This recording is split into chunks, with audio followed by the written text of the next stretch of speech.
Hi. Let me just say that I am completely aware that the timing of these streams is getting later and later. So late that it's tomorrow. That's right. Opus Magnum on a Wednesday this week. Very exciting. Well, I'm kind of psychologically out of it, so let's start with a classic Sigmar's Garden as I explain what's going on. 1, it's a Wednesday. That's not really important. 2, oh wait, hold on, this requires some focus and attention. The lead is here? How the heck are we gonna get to that?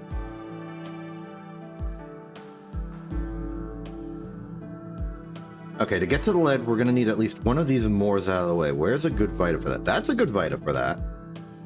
Either one would work, but if we want to use this Vita for it, we need to do this Morse, because we can't get to this Morse without clearing that Vita out.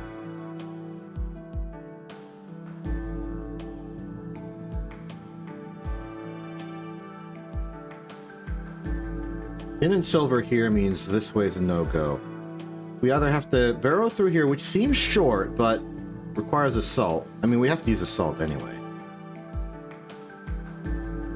The elements available to launch are air, which there's a lot of here, so I'd like to keep it around. Water, which there's a lot of here, so I'd like to keep it around. And fire, which there isn't much of, and they're kind of lined up awkwardly here, so this might be another location to salt fire. I think I will salt fire. And then we can start clearing here in whatever convenient way we see fit. I don't think it matters which water it does kind of matter. We clear this air. We're running out of water. There's a water here if we get to the fire.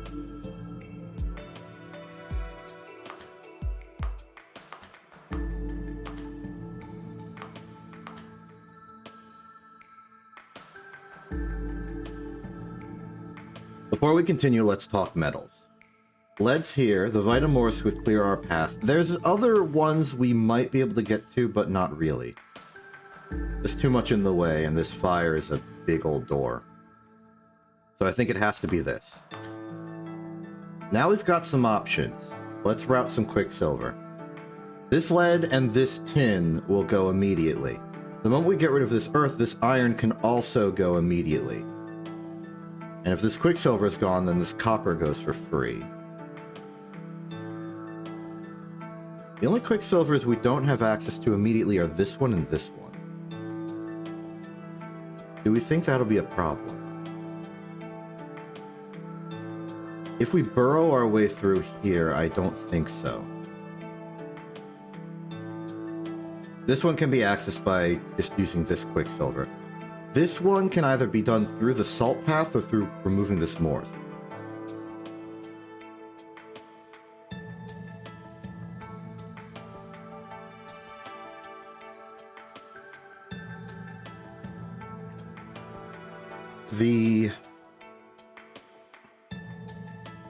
So we want to remove this one no matter what. So let's get the lead out. Removing this one would help us get to iron and copper, so I will do that. So iron,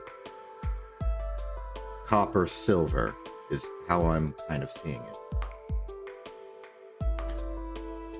And we need to remove this earth. This gets us the copper one, and then that one must be the silver one. We could really use some Vita. We could really use some air. Not load-bearing. This one isn't as load-bearing. Well, yeah, it's not load-bearing, but we need to get rid of this salt. We can remove... Okay, 3, 1. We can remove all the fire on the board. Salt it. Now the earth is readily available. That one's load-bearing. We have air.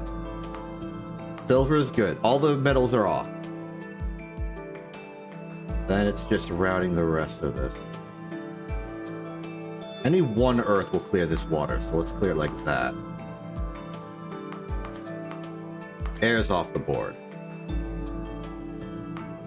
Water's off the board.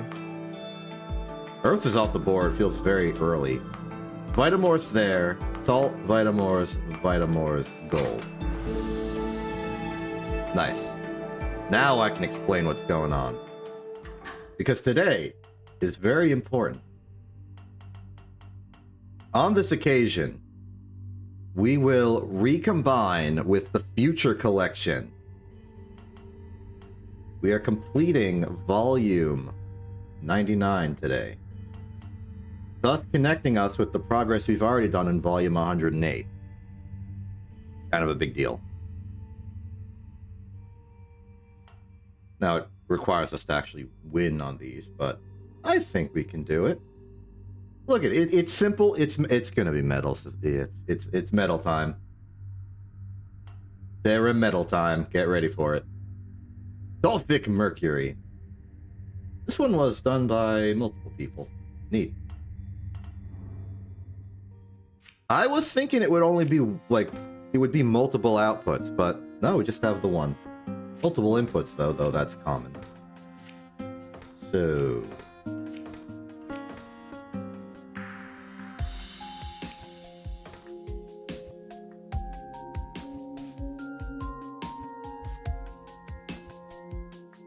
as much as it's metals and scary, this one doesn't seem that tough.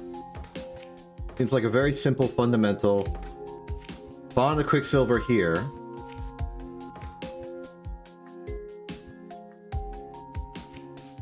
Elevate this with a Quicksilver, and then bond it to another Quicksilver here. Very simple. Now, it might be tough anyway. In fact, we could do it like this.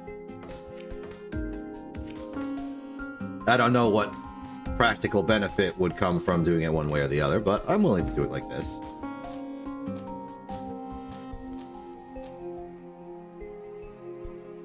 Maybe it simplifies the bonding of everything else.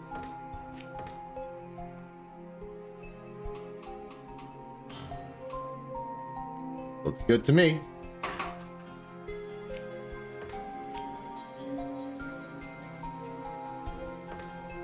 Triple bonder doesn't have the angles I'd want for this.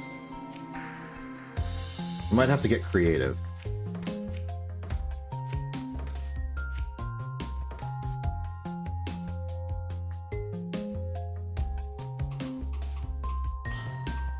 Too early.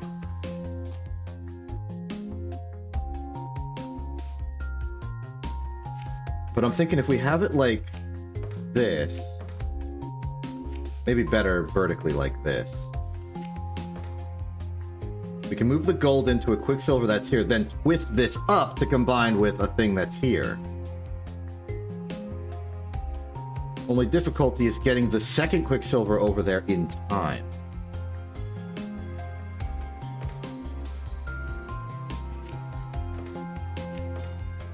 There's no easy orientation that lets this happen, where there's a Quicksilver here and here.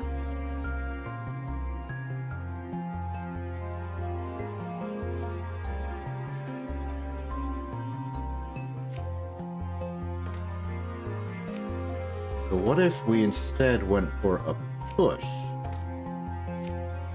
Kept it linear. Then we'd be looking for this. And that seems a little bit more believable.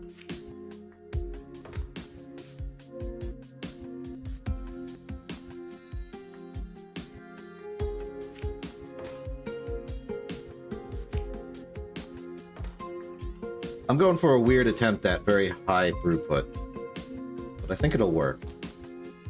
Turn left.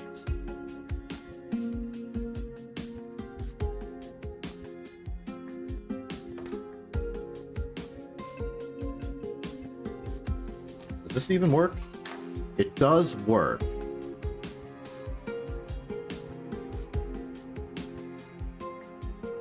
evidently not the orientation we want. We would want it to... We want to twist it from here.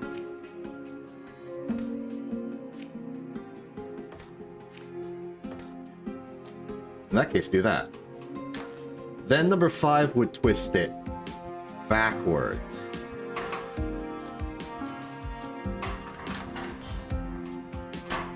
We lose the 4 speed, but that's okay.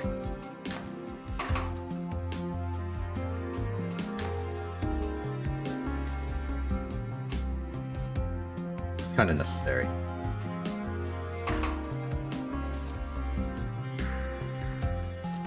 Let's move all this up to when 3's ready. If the gold is the first thing that successfully happens.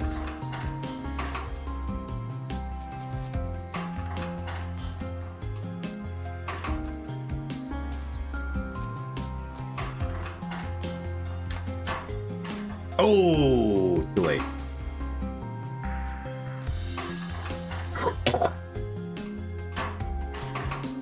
And now 4 is competing. The 4 must strictly come after this.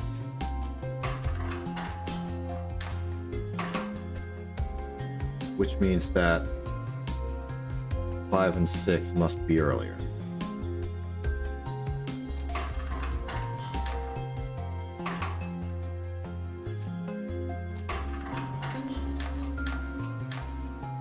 Oh! That looks good.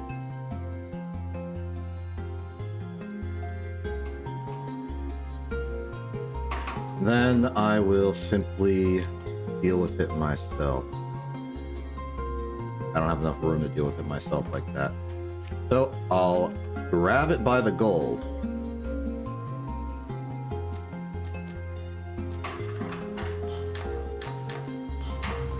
Oh, a nice, small, compact, clean, quick solution. I'm happy with it. Next up, reclaimed gold. How hard could that be?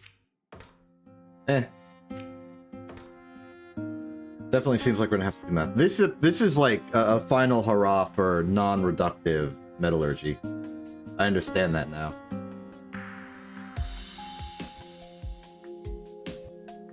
So... I see. So what they want you to do is quicksilver the iron twice.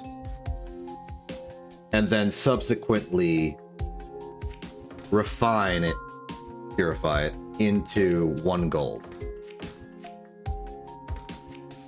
Doesn't seem too bad, and I wonder if we can do a little bit of funny assembly line nonsense.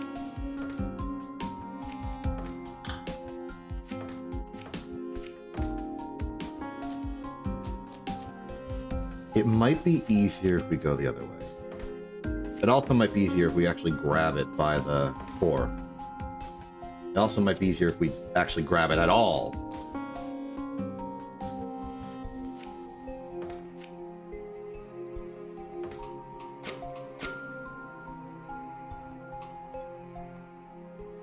Then we move it along sequence.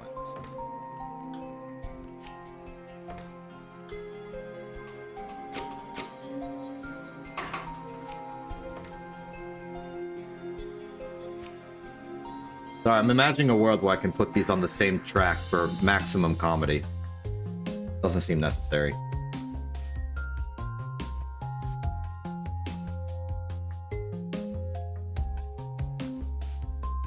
So I'll just do that. And that. We'll sandwich it. Grab.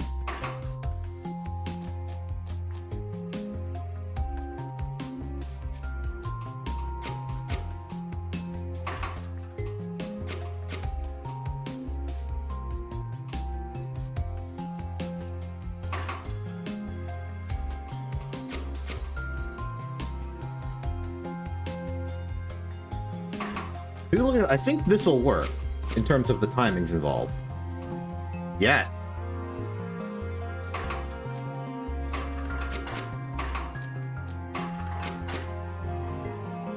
So these do not nearly have to be as long.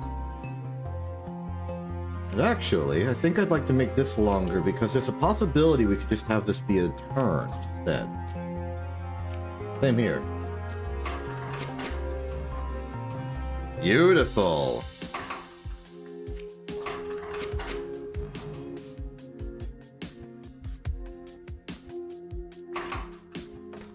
Then we set it up for this.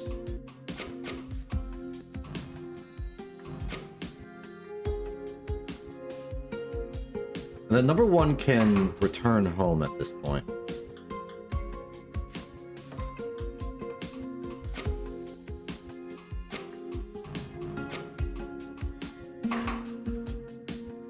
It doubles the length of this, but I think it'll be okay.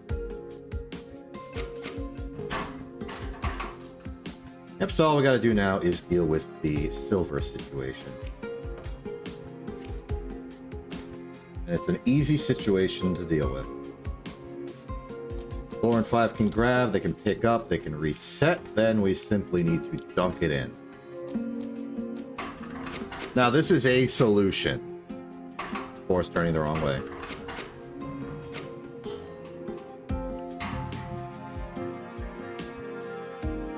But I can imagine a world where it's faster. In particular, we could have multiple tracks, like number one, moving the material through the system.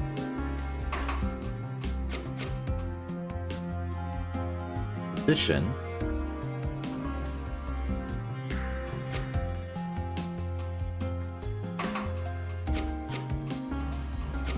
it's hard to imagine where we would get the space for it. In the case of number two, we could at least turn this into a pole. That makes it look good. And that gives us room to have another copy of number one right here. Our brand new number two.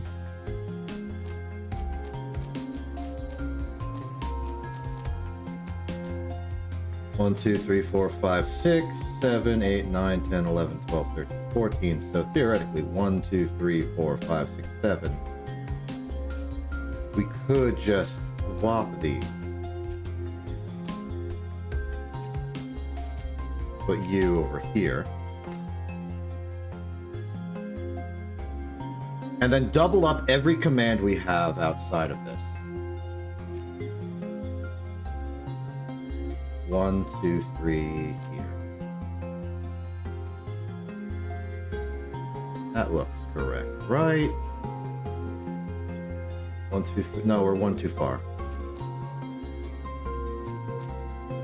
That should do it. Theoretically, we could maybe even do a third one if we could find the room for it. Let's see. 1, 2, 3, 4, 5, 6, 7, 8, 9, 10, 11, 12, 13, 14, 15. We could do 4.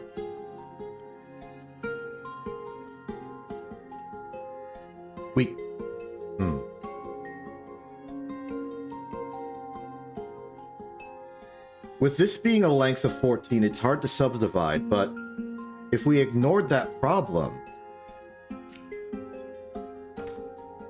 we could do this. Almost we can do that. We got a little bit of a problem here. But that can be solved by making number 6 a track.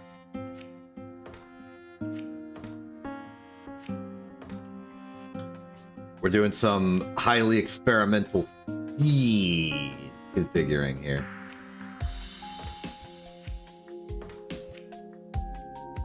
Weirdly, I feel more like this should be a pull drag as opposed to a push drag. I don't know why I feel that way. What am I doing? I've got repeat commands.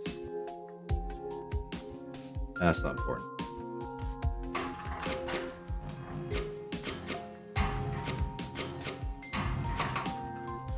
So that works. So now that we have all 4 of these, I think it'd be better to think of this in terms of minimum effort. So we know what one command looks like. How much can we stall? Each of these cycles takes 4. So in theory, 1, 2, 3, 4. 1, 2, 3, 4. 1, 2, 3, 4. 1, 2, 3, 4, 5, 6. 1, 2, 3, 4, 5, 6. 1, 2, 3, 4, 5, 6. Reset, reset, reset. Reset.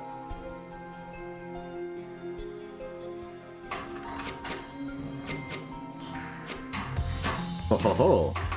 Okay, now we just need to set up these commands such that it respects that.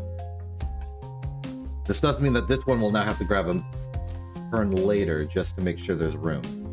But it does cycle in 4, so I should be able to go 1, 2, 3.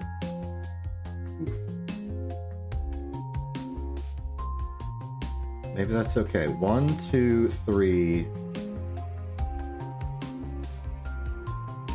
1, 2, 3. 1, 2, 3.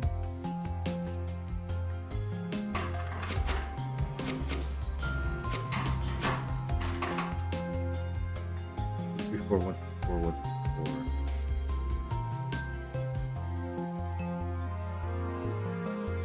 4. 1, 2, 3, 4.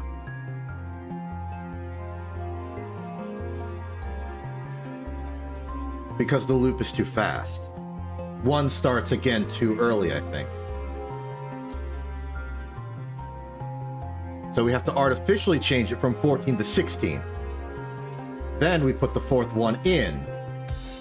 And now we have a 4 cycle 4 times. Yeah?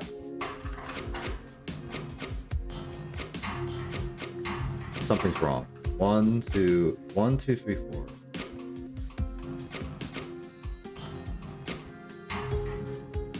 The 3rd cycle is not going...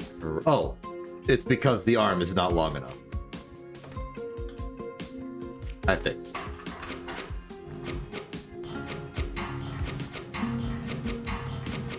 Clean. Beautiful cycle count.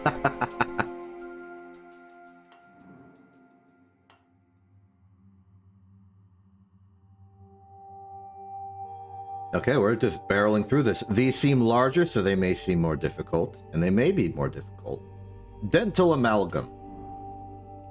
Production alchemy. Elemental more. Oh, we have 2 output. Oh, because you can't. You're doing this because you can't fit an Oberon breaker in here. I understand. I get you. I totally get you. So, dental amount, let's just look at what we got right now. We got iron and quicksilver. We want to make a thing of silver and quicksilver. Oh, no, that's iron and salt. Yeah, of course, because we need to make the Vitamors. It's been a while since I've done a production alchemy this convoluted.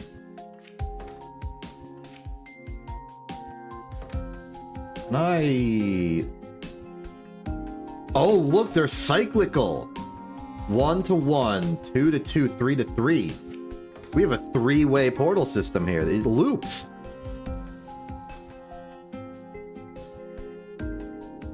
Wacky.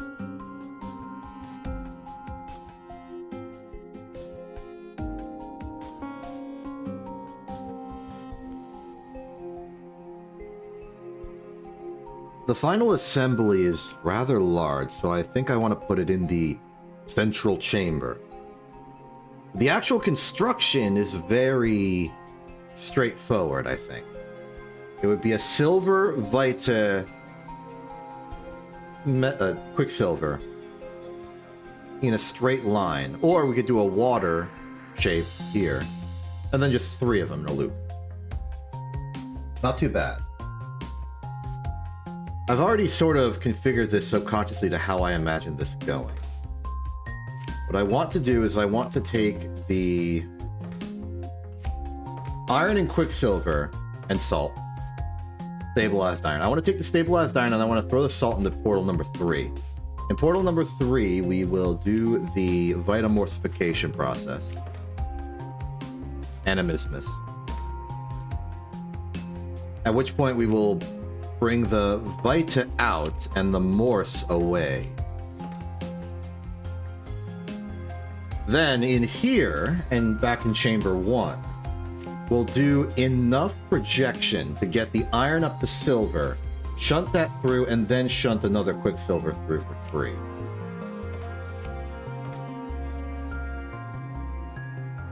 This is how I see this.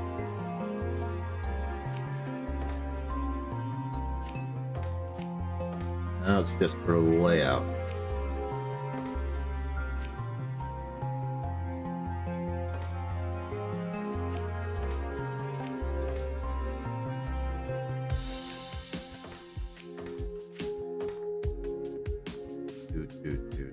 Okay.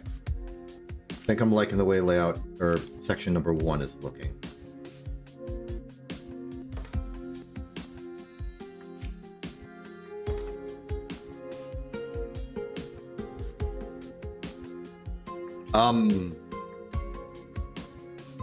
I realize I have failed to do arithmetic. This isn't correct. If we get 1 iron and 1 salt, we can't make 1 thing. We need at least 2 of these elements per Vita. Which means we need to, for the first step of the process, do purification instead. Which is a bit wild.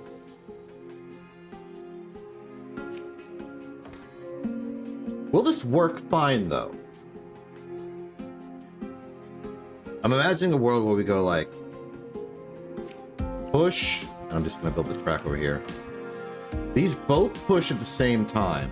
They split. This one tracks over to drop the salt off. This one turns. And then maybe pulls back.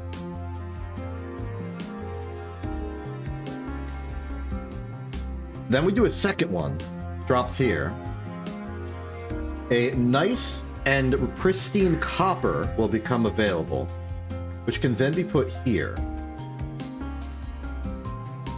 Once there, a bunch of Quicksilvers can be pulled into here to upgrade that to silver. Actually, literally just 1.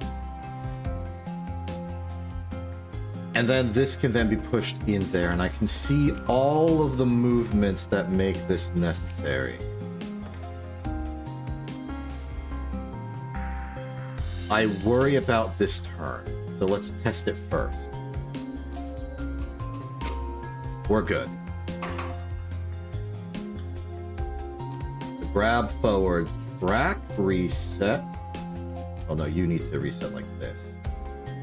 Then do it again. Grab forward, track, reset. You want to grab forward, left, drop immediately. I like how this is the same cycle length.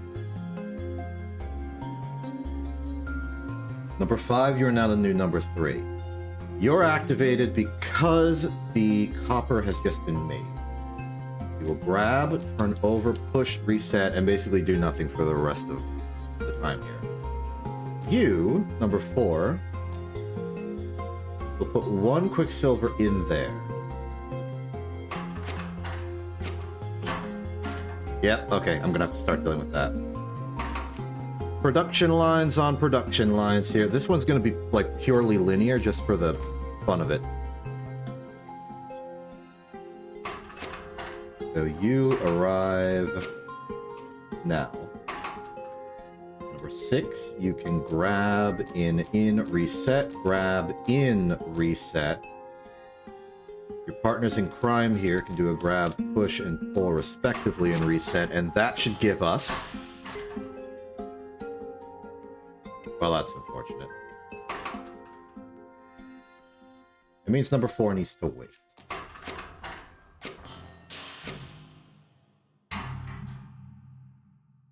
Okay, so at this point, we are in a very good position. Kinda. The first Vita has arrived, and we have the pick of putting in a Quicksilver or a regular silver, slow silver, into slot 1. We can also move slots 1 and slot 2 around in here. Now we just need to worry about the construction.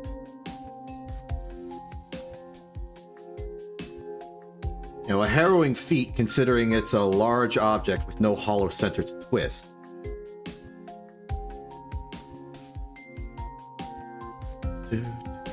What I'm imagining is we actually construct it almost upside down.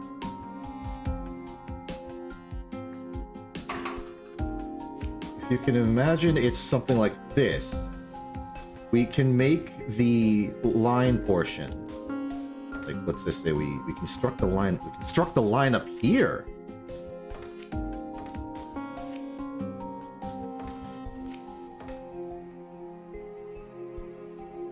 Three. 1, 2, 3. Okay, so it's gonna be height.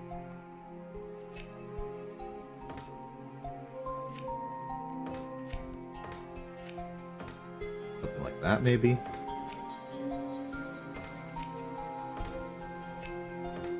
Maybe we don't construct it as a line. Maybe we construct it as the water.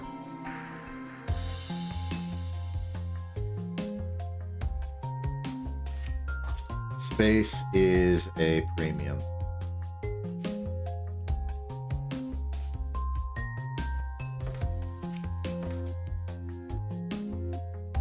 If we're constructing the water, then we want the silver to come in first. So 5 will lead the charge.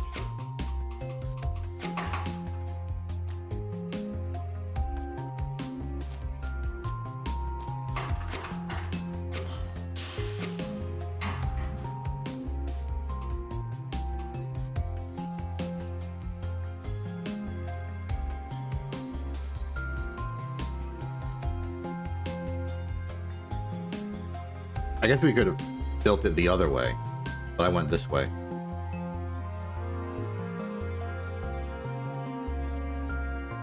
Interesting, you could do that.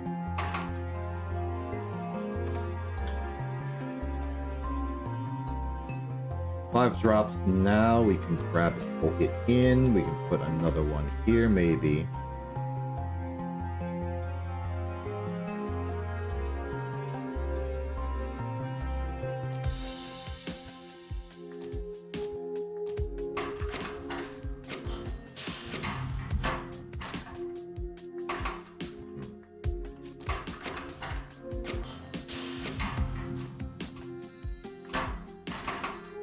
Number 4's second drop is happening too fast. But I think we can solve that by just making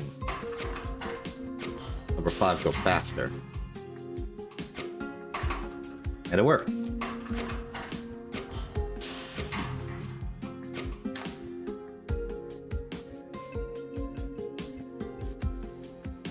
I'm really not feeling confident with the space constraints here. In addition, I feel like I've combined this backwards.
Maybe we do construct the line.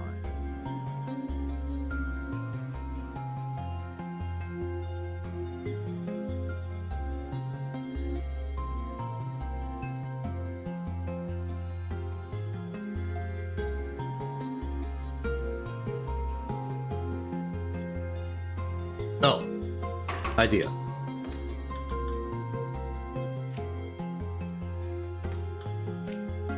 We use the center. See if that works. So we make that,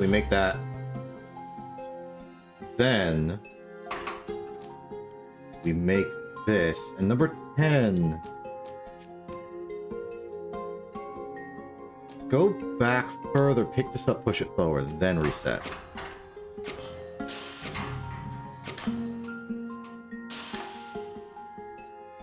Okay, I've accidentally built the wrong line. Number 11, can you twist safely? You probably can, but... Yeah, you're slapping yourself in the face there. In a future loop of this, you're gonna be fine. No, you won't. You'll be here. Okay, yeah, build the line. And to build the line, numbers 4 and 5 need to swap themselves.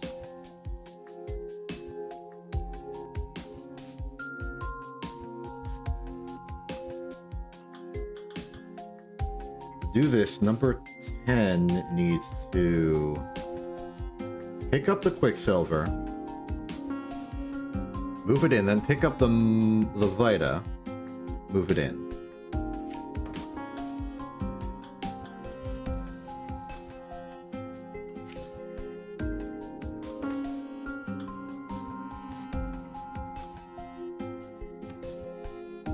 For 10, you stay strong. Number 9, you're now the new number 10.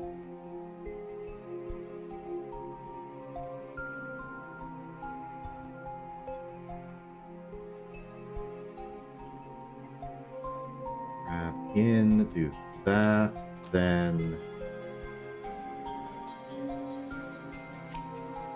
I guess number 11 could do it. Something like that. Okay, let's just confirm what nonsense I'm looking at right now. And do it again.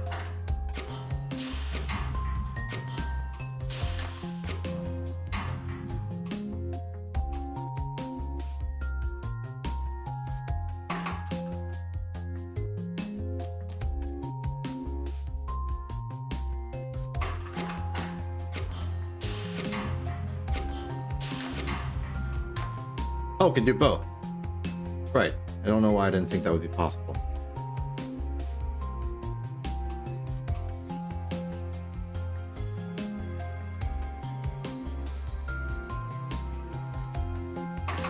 Then 10 go down again.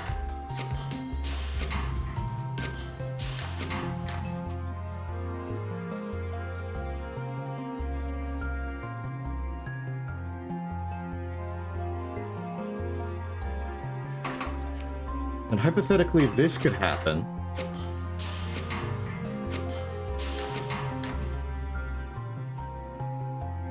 Which means the next objective of number 10 is to make that happen. Too much time. Give some space. Grab, pull down, turn? That won't work, right? That's not one of those things that works, isn't it? Yeah.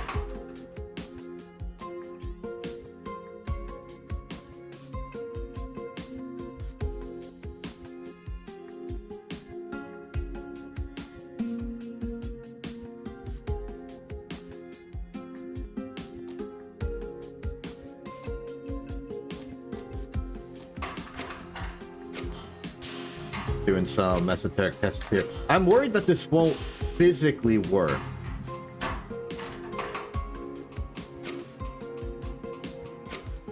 Maybe a twist instead.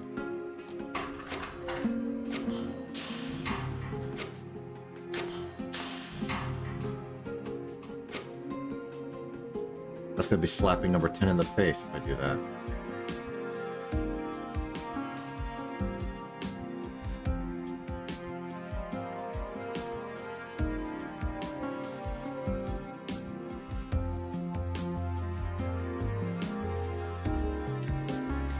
That's the solution though. Bring it in. Okay. Here's the trick. Grab it, pull it in, then turn. That's what we're missing. So now it's connected. And we could manipulate it somewhat with it not being a problem. We can let go, go down, grab it, turn, and then let go, turn back, push it forward so that the next spawn can happen, then reset. Remove that so I know I'm not using it. This is close. Okay, so hypothetically, that might have been the solve. This is looking fine.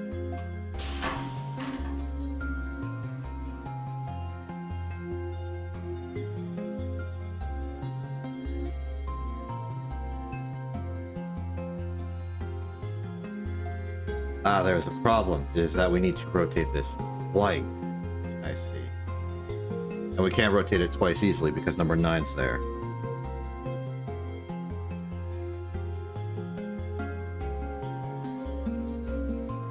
So instead of doing that, we need to turn back around, grab it, push it forward, then let go.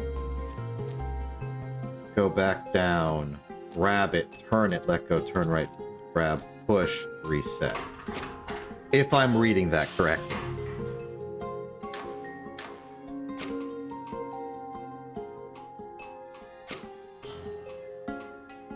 Forgot to pull it.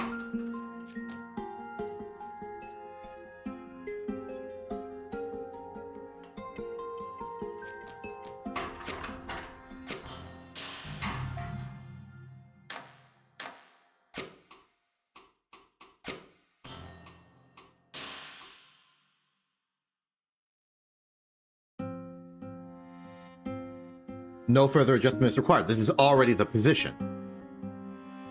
No, it is not. Yes, it is. But what is the position? It's just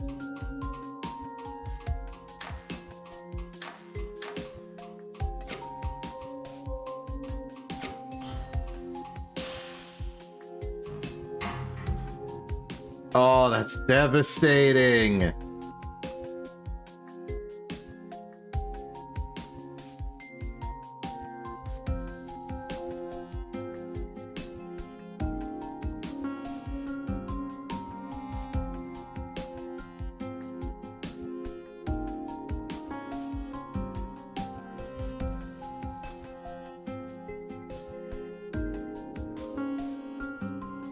I got it. I got it. This is not a disaster. This is not a problem. We okay. From here we can't move back, but that's okay as long as this isn't here.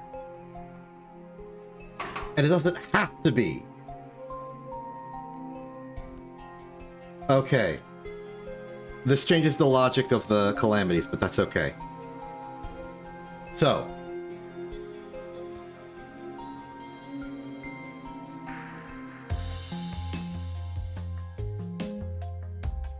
actually, hold on.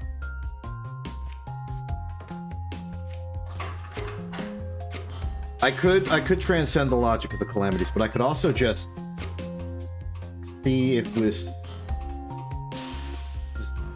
never a problem. That's never a problem. it's not a problem. We can fit number 11 to do this job instead, which means number 10 can be strictly dedicated to this issue.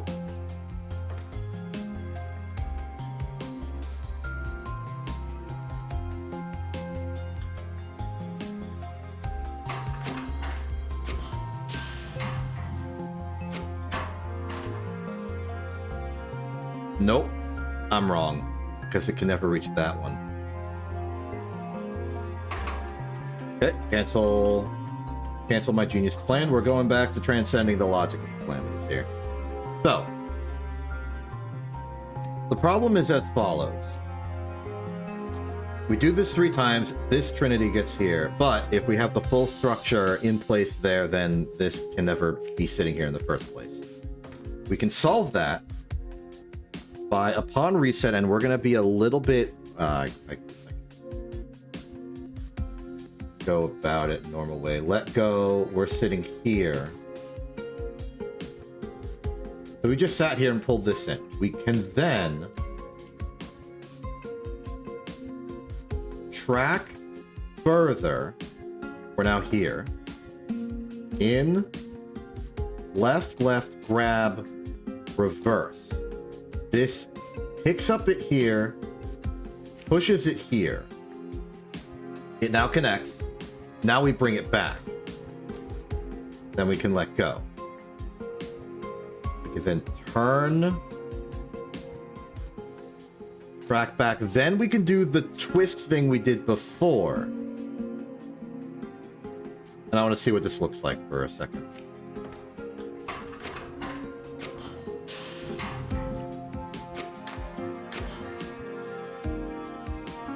I forgot the part where we actually do the thing we were doing. 1, 2.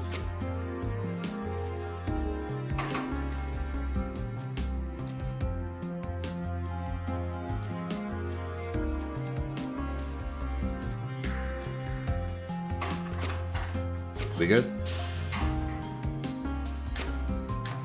Yes. Oh, this stuff. Okay. Little bit of a messed up conditional here. We can't pull it in unless it's already existing. But that is also okay.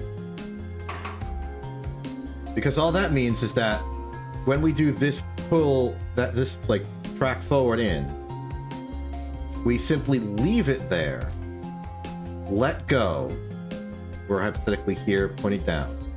Turn left, push forward, grab, bring in, twist. Because this will always pick up from here to do the twist, even if we need to push this into the bond. We're good.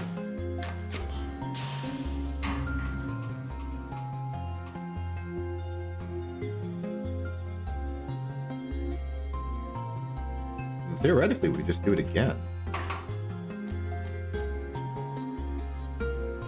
Move back, and then we can reset. And let's hope that works.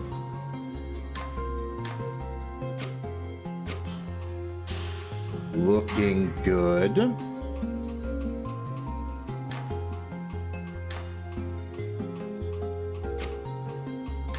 Push that in. Pull it in, turn. That's a very good one. And I even think that this will work for the loop because it connects there. We have a solution. Well, that was fun.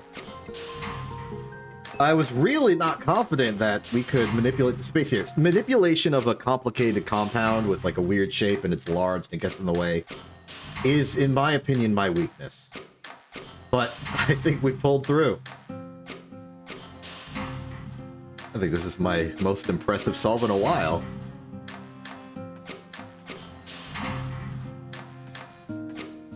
Parts of it just solved itself.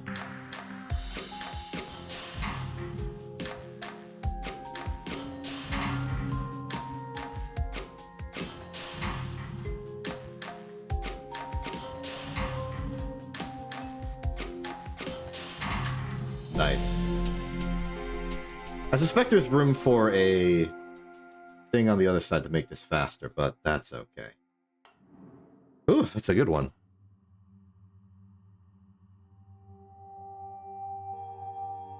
You showed up and said a thing at just the wrong time. Yeah, I suspect that, and it doesn't tell you the space overlay for this, but I believe there is room over here to perhaps put an arm to help with some of the manipulation, but there's not really a lot of space for it. I originally wanted to put an arm here to help push forward, but the first atom still needs to be pulled from here, which only number 9, which doesn't have the good moves for it, can do. Oh! Hold on.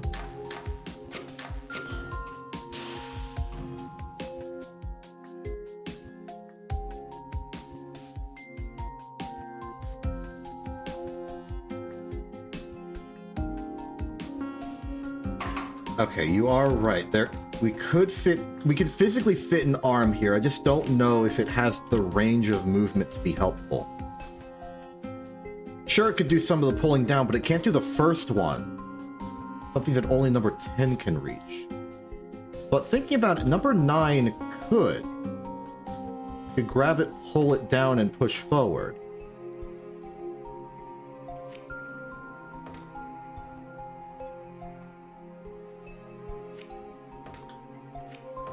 So a combination of 9 for the first one and then 11 for subsequent ones could leave number 10 as purely a rotation tool. If I'm thinking about this right.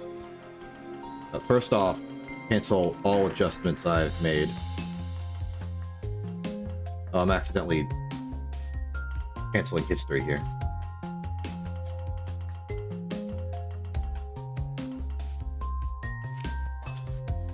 I think we're good there. Let's just copy this one for a second. Not that I want to linger on this solution for the entire stream.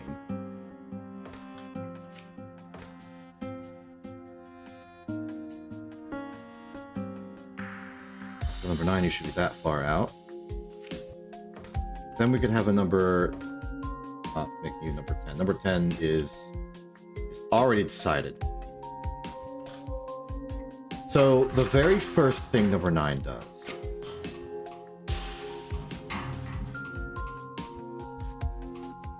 Oh, it's even easier, because why do we even need to pull the Quicksilver there if it's going to be on the end? Just track it down.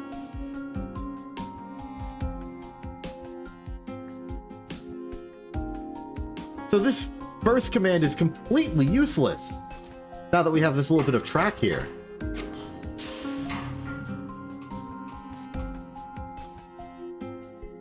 Oh, wait.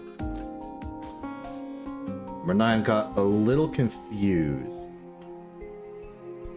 Oh, because now it's not in a position to pick up that one easily. So this whole arrangement will need to be longer now to compensate. So grab, track down, let go. It will need to go back up and then pull back twice. Which means this will need to be extended by 2, which we can get back later once number 11's on board.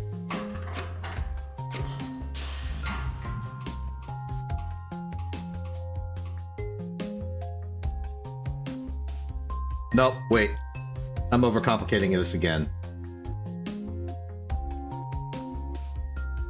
Number 11 can just turn for the first one. Grab, turn. And at the same time, number 9 can start here. Doesn't even need the track anymore. Grab, turn. In fact, with the Vita being the first thing that arrives.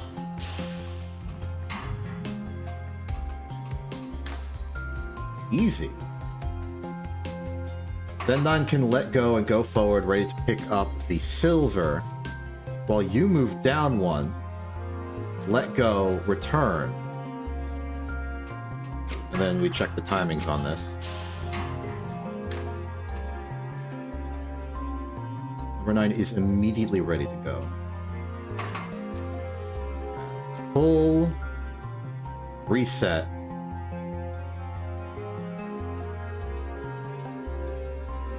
Grab, track, reset.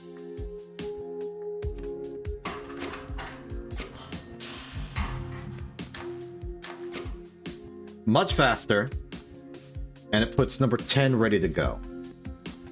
Number 10's new starting position will be here. It will track forward the previous one, then continue what it was doing. And it's ready to do that. Grab, let go.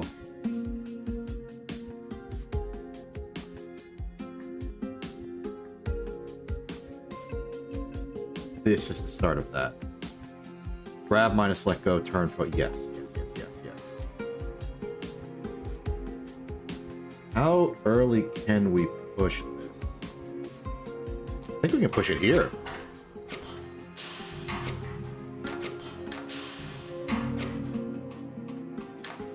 This is gonna go good.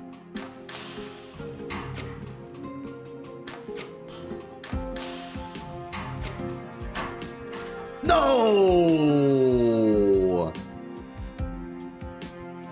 Oh, that stinks. This means we need this out of the way when we turn. Which means we wait 2?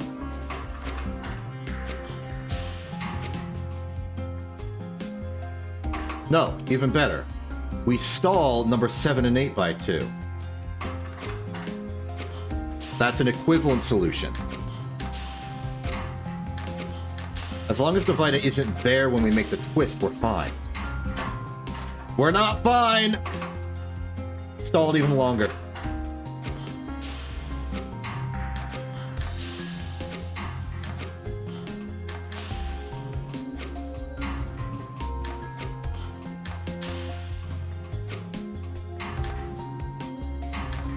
We're good. We're good. We did it.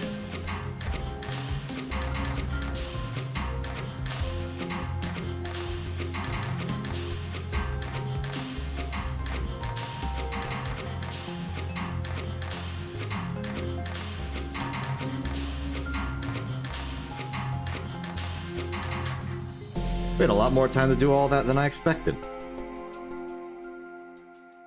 Oh, we've entered into a threshold of... Maybe we were always there. I didn't check the score last time. We definitely improved on... Look at those fewer cycles! The consequences of a tighter loop. It's more expensive, but we have an entire other piston now. Okay, I've exited too far. Next up is Cooperite. Very complicated. And a very simple start. This... Very interesting. Look at that. It almost looks like a cube. Alright. This is completely mundane. It's just a lot of manipulation to construct a larger pattern object. We can do this. There's no core center, which makes it weird and awkward, but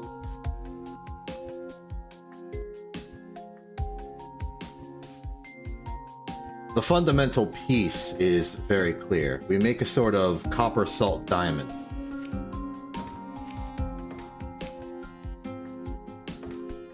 That raises the question of what's the best way to rapidly rotate an object?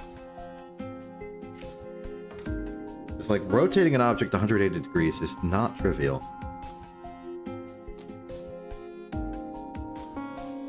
But I'm seeing some options. You grab, turn, twist. That would get us this side. And then for the other side, we could grab, turn this way, and then bring down.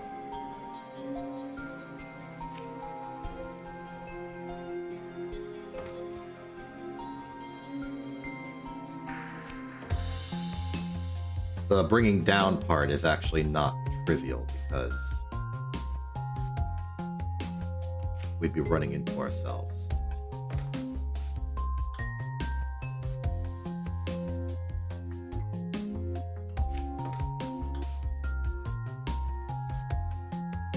That work?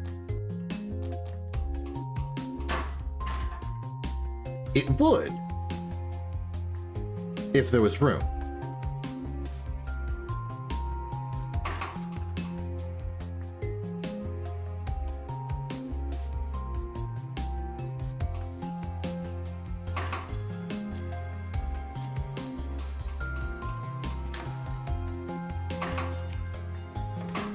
I guess it'll have to do.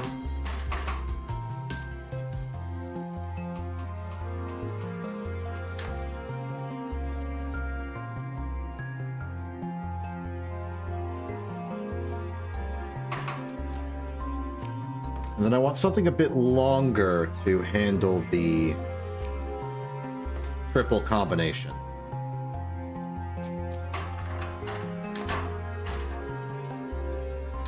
I should have expected that.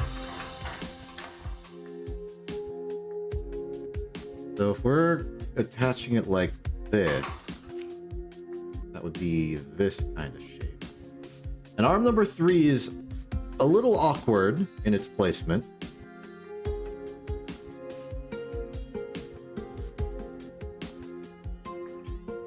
Now the question is, can we rotate this cleanly? And I think we can. Make it something like grab here, turn in. Too far. Turn in, move down a track. Reset.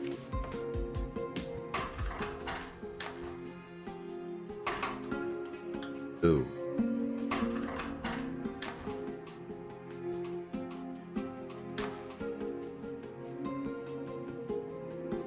Yeah, that's working. This may bungle the bonds a bit. Oh, come on. That hurts.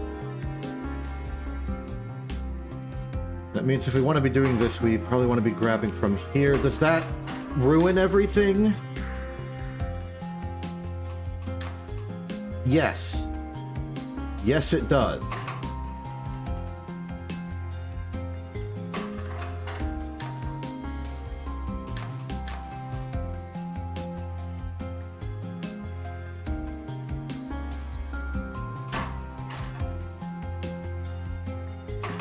Really does.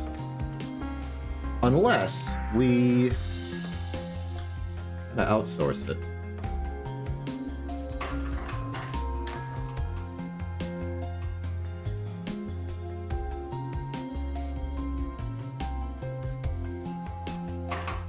So before the twist, actually, you could do the. It won't matter. It won't matter because it's symmetric.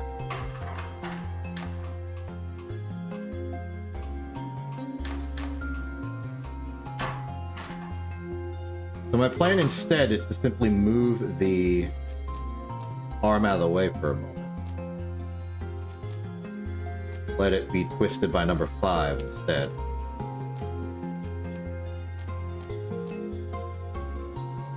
Then at that point, number 5 could just be the one that drops it in.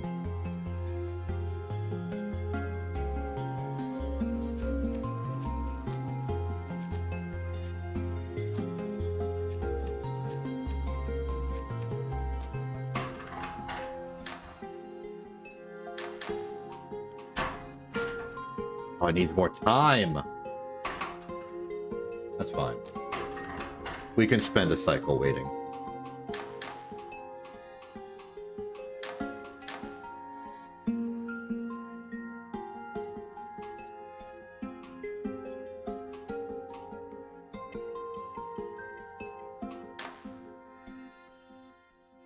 That's not good. The loop here is pretty tight. How much of an opportunity for us to add in a...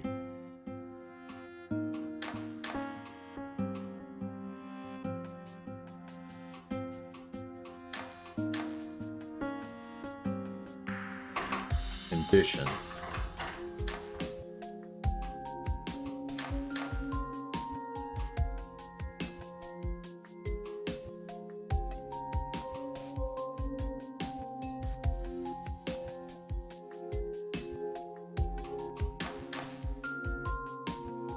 Grab, turn. If we stall 5 one more, we can add room for a condition.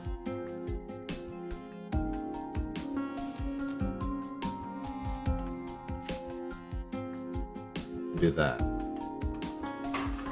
And win, hopefully. No, we want the condition on the part that doesn't exist until the end. Oof! That means 4 needs to reset 1 frame later. That makes sense because of how I've changed the timing of it. Nice! And then, even though I like to construct it vertically, I'm going to rotate it just so we can see all of it on screen.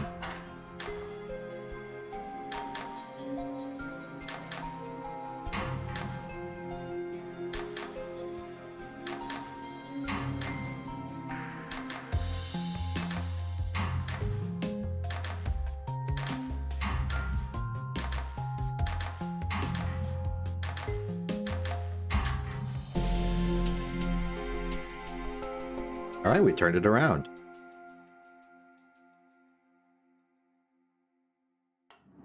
Multiple times, in fact, thus creating a loop. Final one! In volume 99. Explosive alloy. Big ol' spiky thing. You don't usually see, like, concave stuff like this. Okay, very interesting. Yep, we're going to be building this out of first principles, I see. So.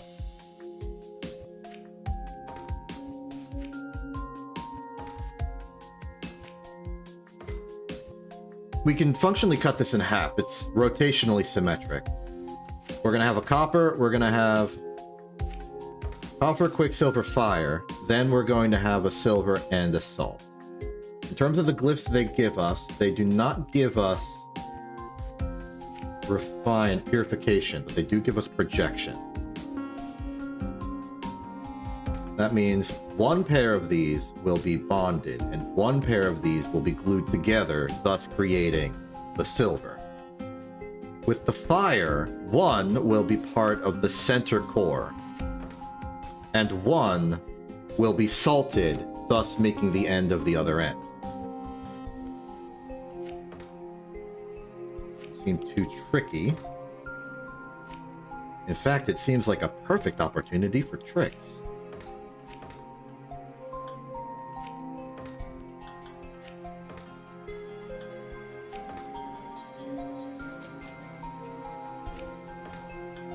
Let's have a 2-way track. Which one should we start with? We should start with the silver because it will take longer to manipulate. This can just arrive on time. So grab back, reset, grab forward, reset. Why in the world did auto mod stop you there?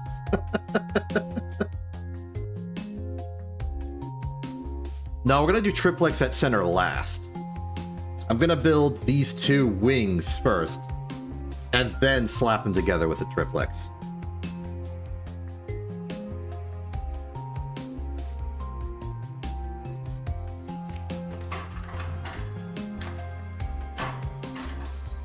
Okay, that works.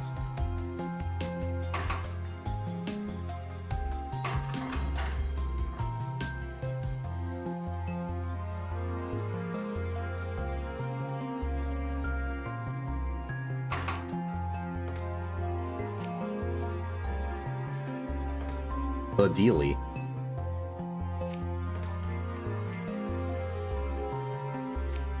like that, probably. Something like this, maybe. That makes sense. Okay.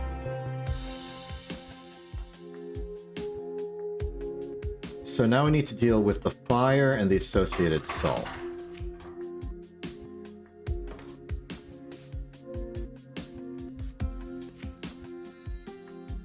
Fire is at the core.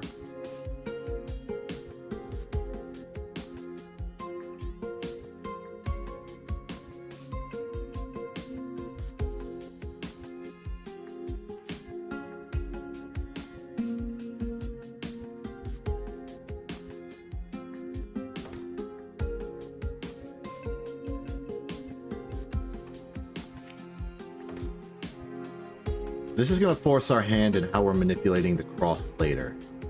I think doing this, track up, get the silver, maybe even this.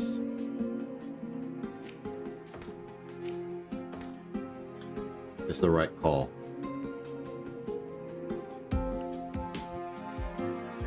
Number 3 will start by becoming salt.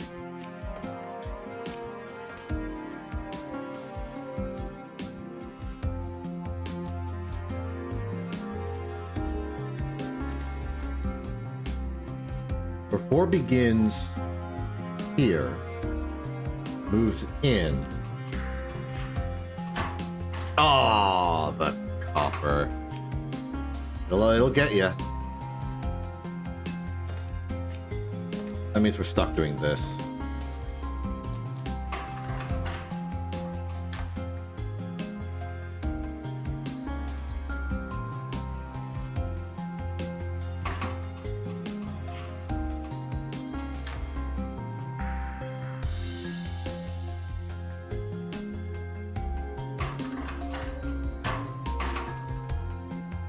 No idea.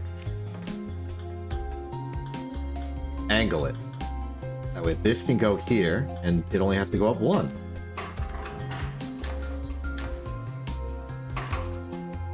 I'll prefer if arm number 3 did a bit more work.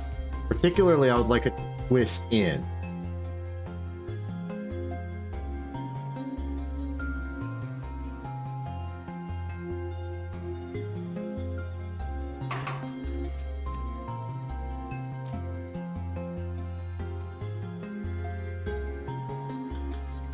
And I don't know. Back?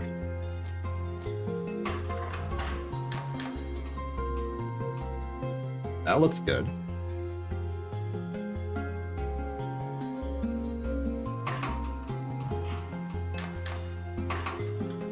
And these two can move out a bit further on this track. That will help keep the loop consistent. Now we just need to move this out. What's blocking here? That twist. But that twist only is going to hit atoms. It doesn't hit arms. But also, I don't care.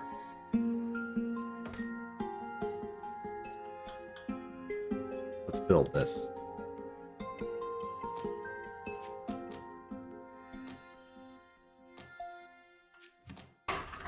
So now we've made a wing. I am without a track.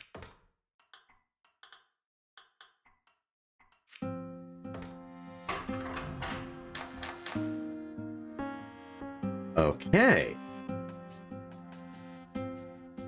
How's this looking?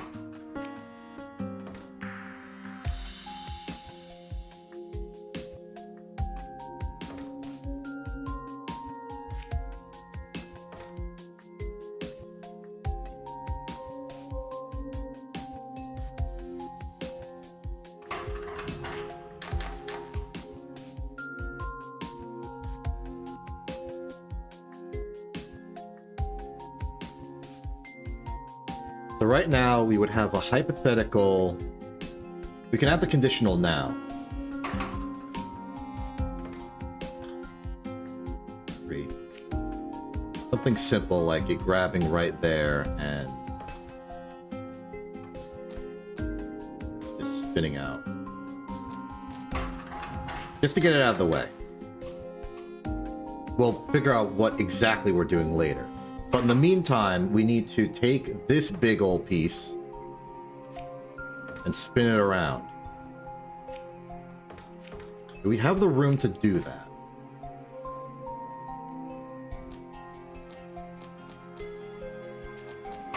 Like, just easily. Yeah.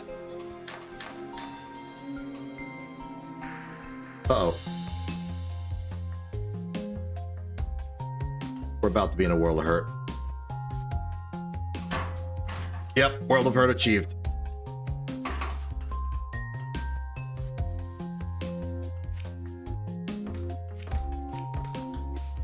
Can I cheat? Heck no. Let's pretend for a second. Wait, I could totally cheat. I can almost cheat.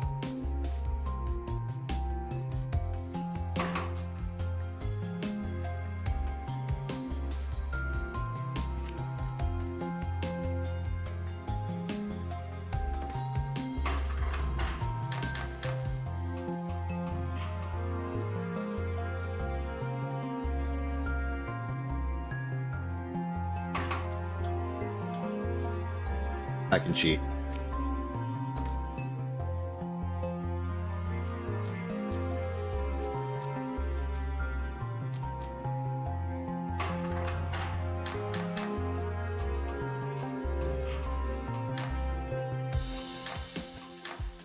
I can't cheat. Okay, how do I cheat?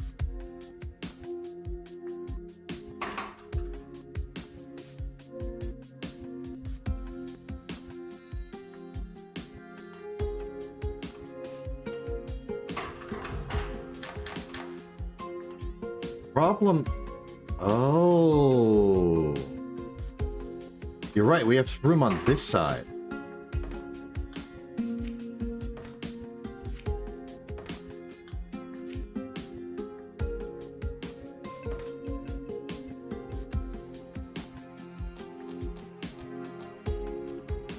A lot easier. Get rid of that.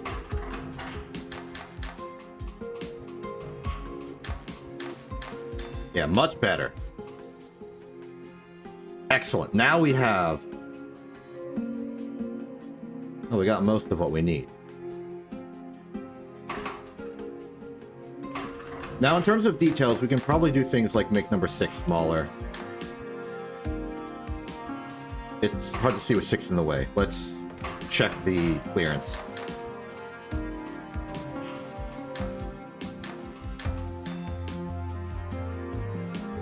Wow, we could pick it up here. Theoretically, assuming we don't hit number 5 or something. We totally hit number 5 or something.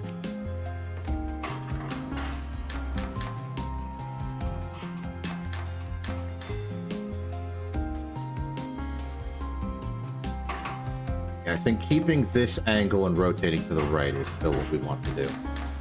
But we can do it a bit tighter. Oh, come on. What did we even have it as before? That? What's the difference of it being a tighter... Why is that different?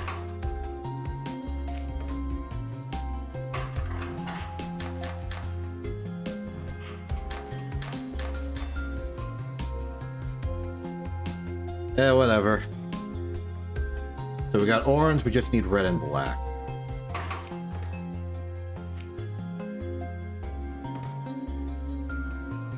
Instead of it turning twice, how about we turn it once and then twist?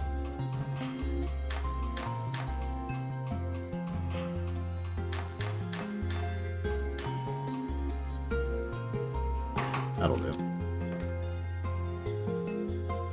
Once, twist, turn once again, let go, and we'll just figure out where to put the output from there.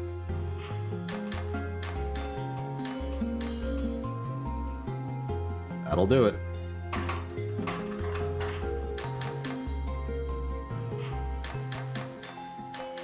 I'm liking this whole conditional meta.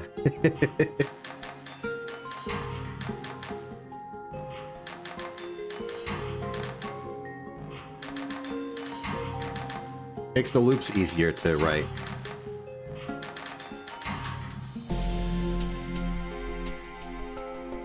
We're not paid by number of instructions, but if it were production alchemy, this would be really good for saving on score.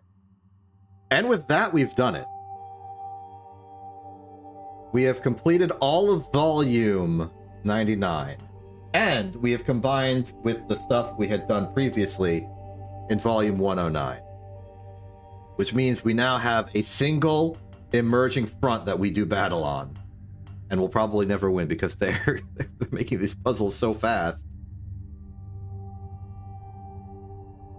To celebrate, we shall do Journal Sigmar's Garden. Okay. So let's hear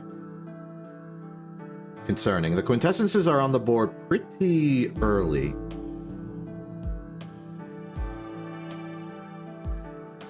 My immediate impression is that water is going to be the issue for quintessencing, because to get to this quintessence, we got to wipe off both waters we have already. Lead's here. Tin's here. A lot of Quicksilver here. What if we started with that? Well, we'd have to get rid of this Vita or this Quicksilver. Neither of which are happening easily. We have a salt. We could salt the air. That would give us water and earth. We do need earth. It's not... It's tough. It's tricky. I think... Baseline water's a problem, but I think immediately after air will be a problem. But clear the waters. That gives us... We have air, earth, and fire. We just need water. And I think the way to get water is to salt the air. We would want to maybe clear the airs like this, but that would lose all the air we have to work with. Unless we salted salt and then cleared the lead. No, that would not give us this air. We need to get rid of this quintessence before we get rid of that air. And we need a water on the board now to get rid of this quintessence. This one.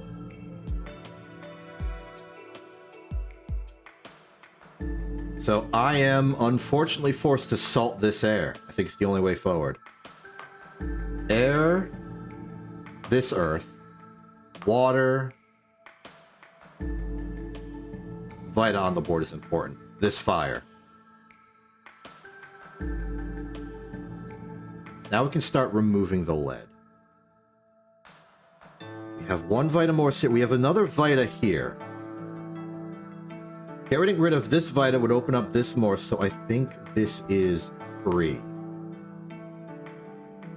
There are 2 more Vita, 2 more Morse on the board. The question is whether we want to free out this Quicksilver or this water. The second quintessence needs clearing. That requires air. We have air. Air, earth, we have everything. Air. This earth will be available, so we can do this earth. Water. Fire. We are now back to a normal Sigmar's Garden with 1 salted air. This is not load-bearing. Use it later. I have stalled for as long as possible in dealing with the lead situation. What do we need to proceed?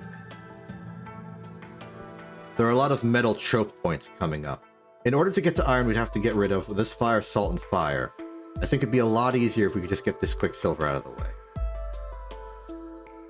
I'm going to clear it. We should hold off using this Quicksilver for as long as possible, which means that I think for the time being, just going down the line is fine. We could go down the line from the other direction, but I want to clear this air. Air is the unbalanced. There's tin. Next up is iron. That's going to require clearing out of fire. This one's not load-bearing once we clear that one. There's no other load-bearing fire. There is a load-bearing fire if we wish to open it up, and I do. Load-bearing, load-bearing. This gives us this, which clears up more air. I can get all of the air off the board now. Save for this one, which needs to be salted. All the salts are not load-bearing, so we can just clear this out immediately.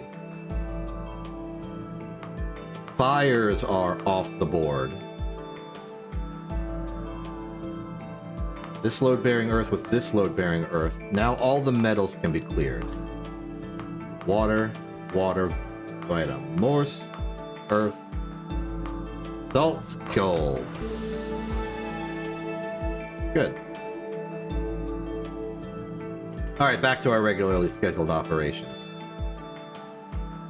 The second half of Volume 108, Issue 2, Mining and Metallurgy. I am staying as far away from Surveying Magnum as I can. We are going to a leaching agent.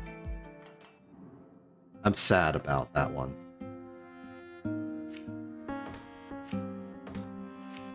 Huh.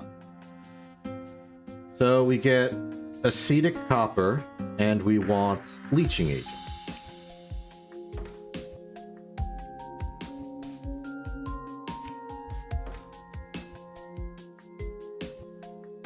Oh, this is a weird arrangement. And yep, we've got all the Dara special here.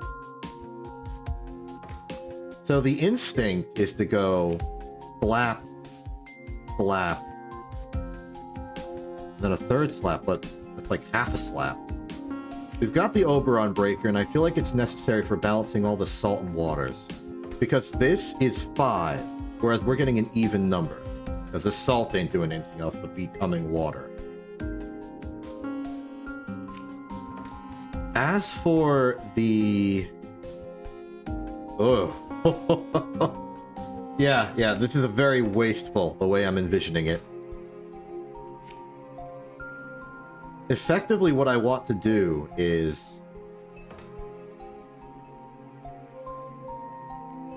Oh.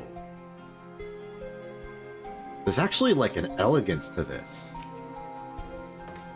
Here's what I want to do. I want to take all of these, cut off the salt. Then, pull out, well, for some of them, pull out a Quicksilver. That will get us iron water, then one where we don't pull out the Quicksilver, copper water, iron water. After that, we will be left with a waste byproduct of 3 salt and 2 Quicksilver. 2 of the Quicksilver and 2 of the salt can be disposed of immediately. The last salt, I want to duplicate. No! I almost got that backwards. We dispose of the 2 Quicksilver and 1 of the salt. The other 2 salts get duplicated into water, which will then comprise these back 2 portions. Oh no, it's even simpler. We have 2 tracks here. They're not giving me a Van Berlo wheel.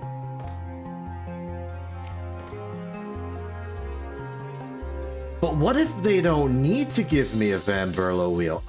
We live in the Dara Metallica future. I can make my own Van Berlo wheel.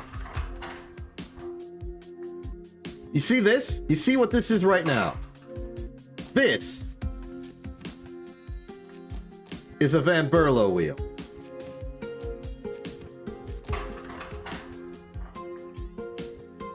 That's a Van Berlo wheel.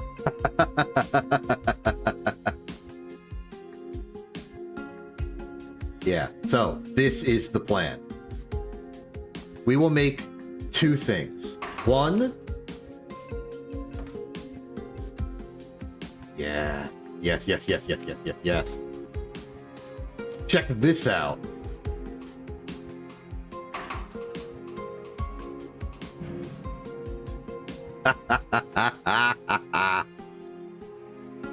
That's 1. Now, this Quicksilver is in an absolutely garbage position. but this is the way. We do this twice, and then the last one, we snip off the salt and send it to the Shadow Realm.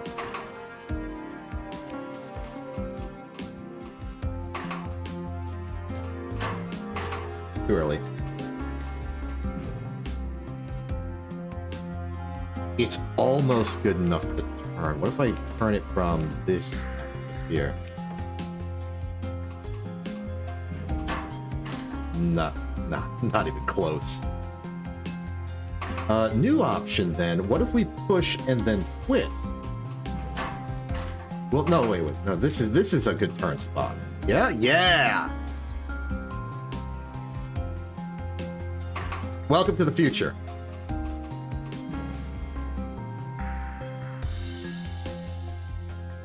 It's a good future. Now, question is, should I do that first? Kind of want to get the... Disposing of the salt will be tricky. The part of me wants to... somehow... get that out of the way.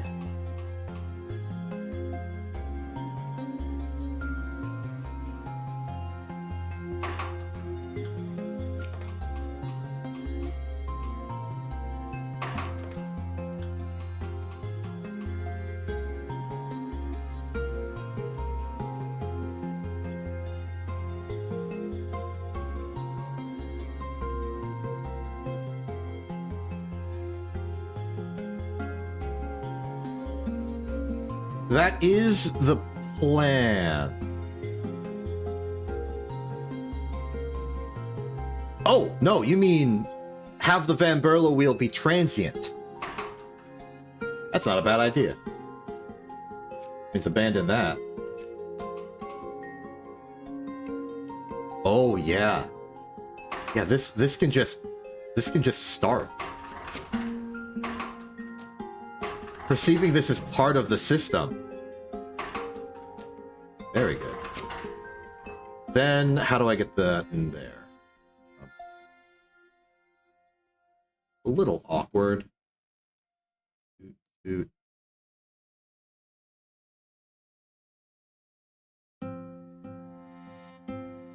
Just the logistics of this positioning are poor.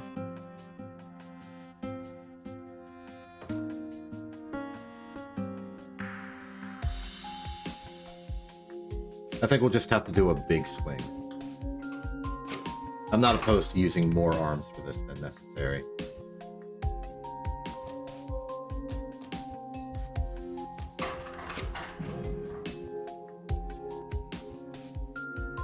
Oh wait, there's a secret benefit to this. Wait. I'm doing unnecessary pedanticness. Just put the Oberon breaker there.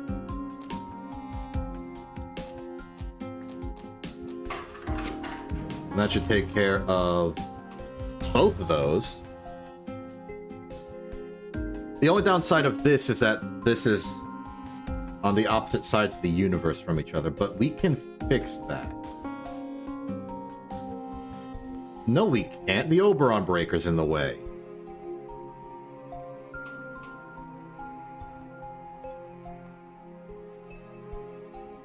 Yeah, whatever. We assemble at the top, yeah.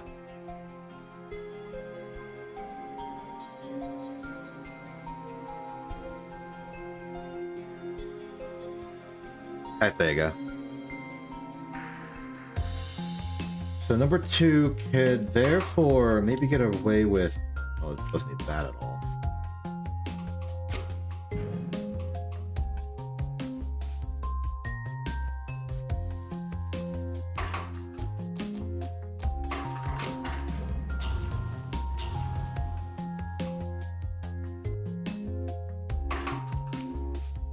We don't have to worry too much about the details of this then. We could make it longer and see what that does. Does not connect.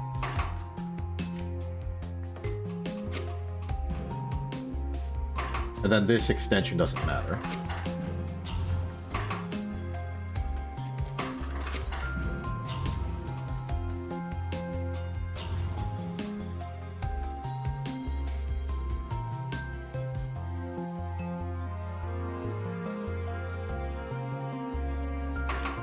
and maybe another here. The original doing basically what number 2 is doing, but 2 later.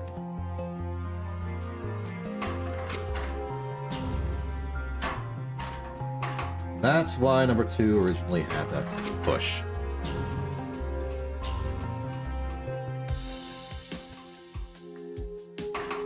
I've accidentally deleted all of number 2's commands.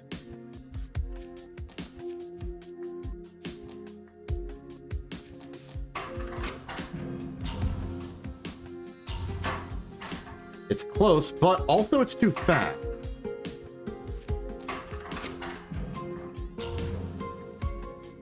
Forget using number 3 for this. Just if we're assembling at the top, I can just put another arm here. In fact, you can be a double arm just for added speed. The number 5 can be, when is this happening? Here? Oh, the timing could not be worse.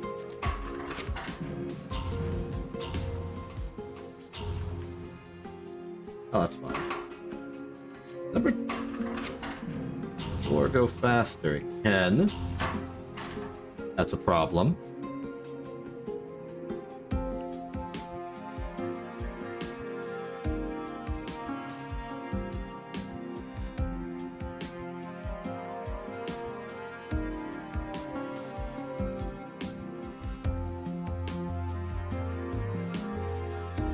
The difficulty now is getting getting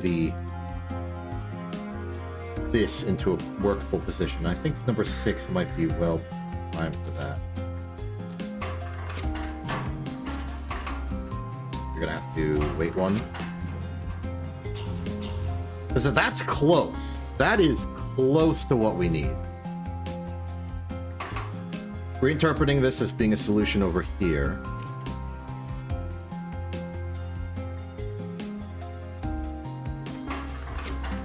What we actually want is for number 2 to get really close in.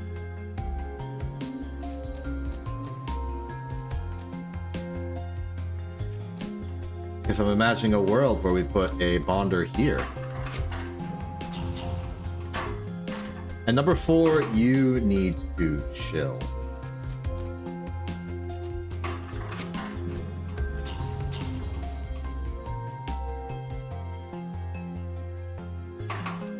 Final twist.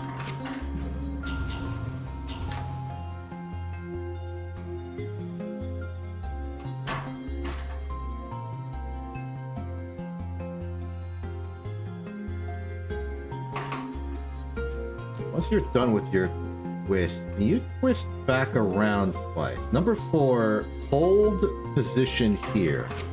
You need to see the configuration.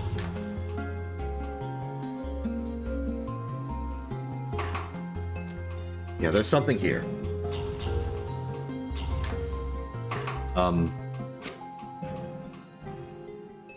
I forgot. Number 6 needs to wait until the second duplication happens. Better.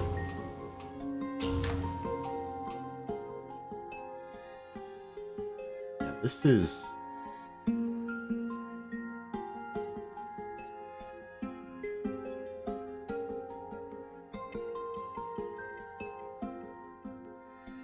If we twist twice, then it's just...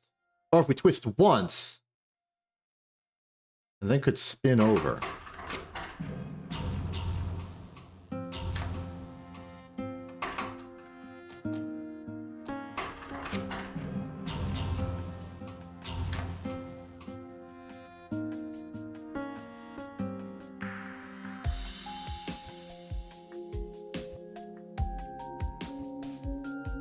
Love to do it from here, but there's no room. But why bother doing that when we can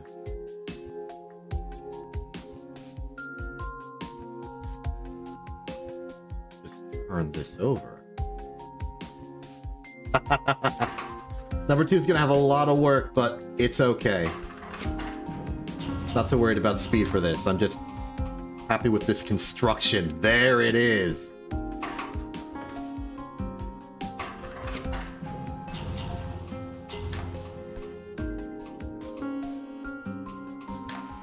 Actually, completely unnecessary.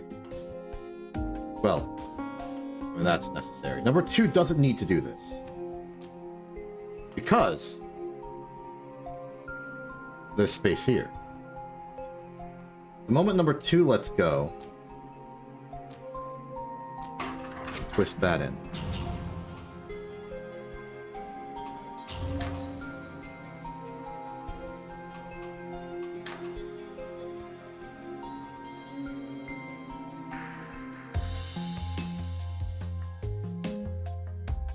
Wait, what just happened? Oh, I twisted again and it didn't solve anything. 7 only needs to twist once. Then turn and then solve?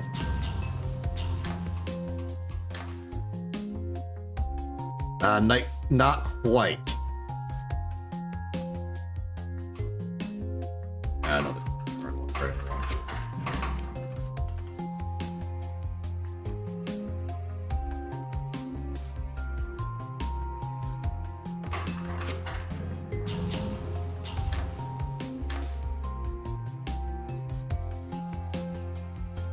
No, that water will be holding over here.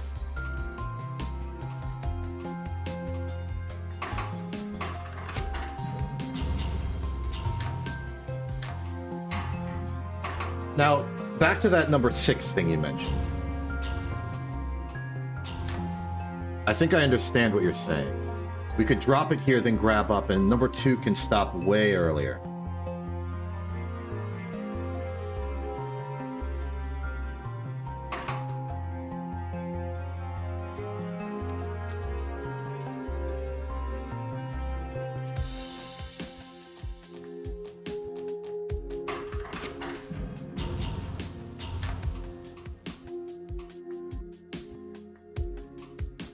Oh, it's actually slower. But that just might be my poor positioning.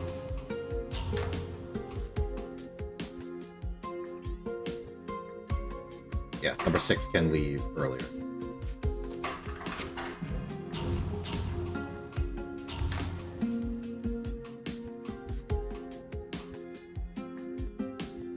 So lower the loop.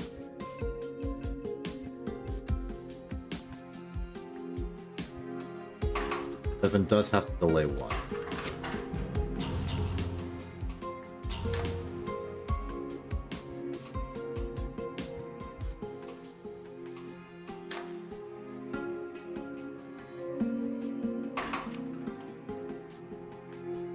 That won't fit. I was hoping it would fit, it won't fit. This might be the best we got. And then remove the extra time. And then take all of this, rotate so I can see it all in action.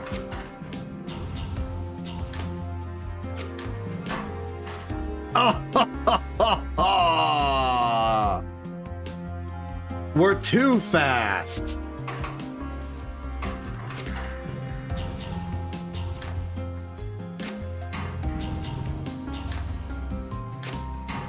There we go.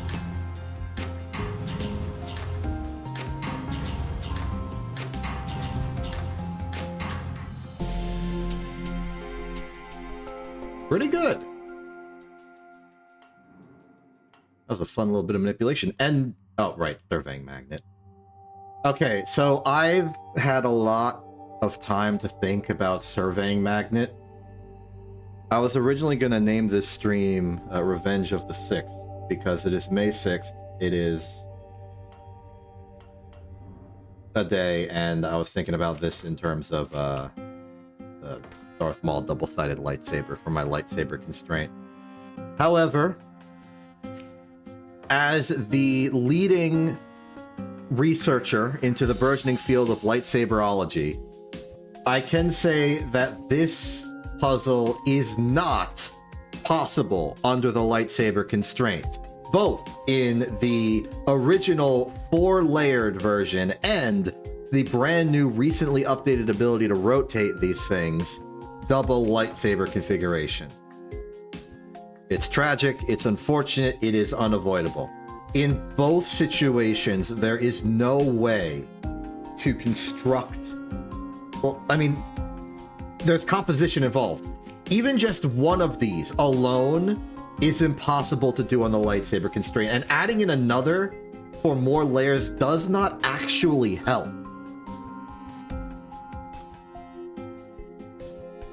Because fundamentally, you would want to have this more layers to move the resulting big long thread up.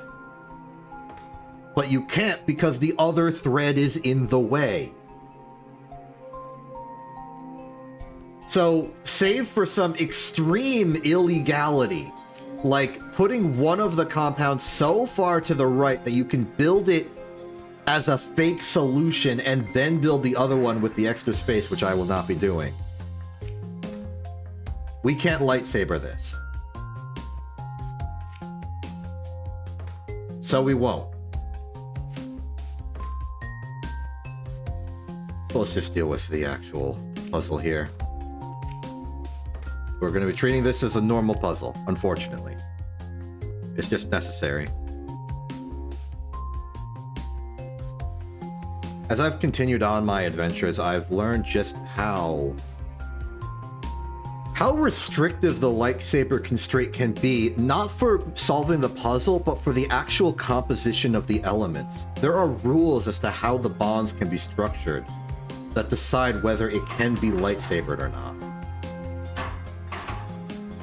So let's get some numbers here. One fundamental unit of this, regardless of how you slice it, is going to be 4 iron, 1 tin, and the Vita or Morse of your choice. Since we're making 2 of these, it's going to be doubled up. Splitting a silver gives us an iron and tin.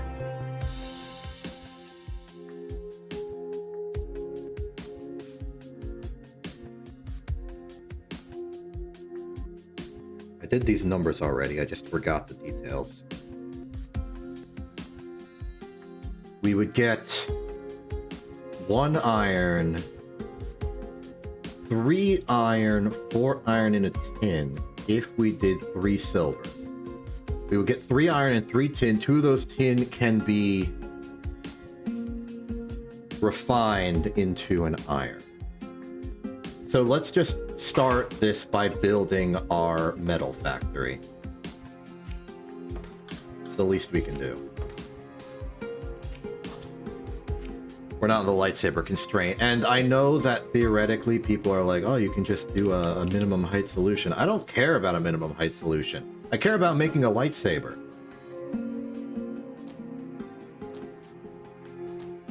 One, two, three.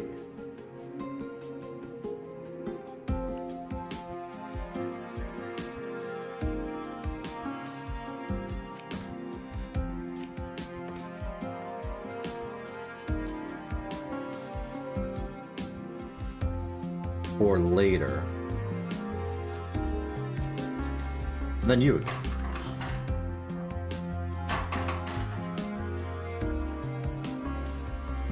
As for what we're going to be constructing here.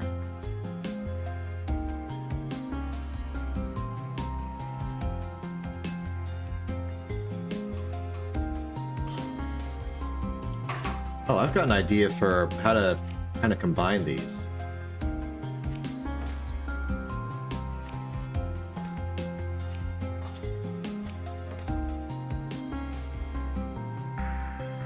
One will turn that way, one will turn that way. Yeah, so I'm effectively just going to mirror this.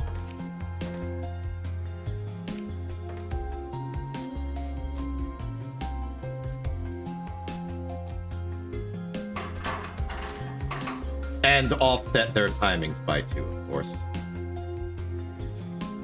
2, 4, you're 6, you're 6.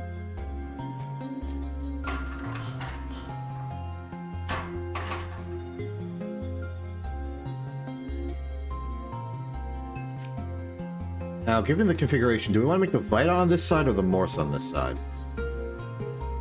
The tin would be forced on top on this side, so I think I'd like to swap these.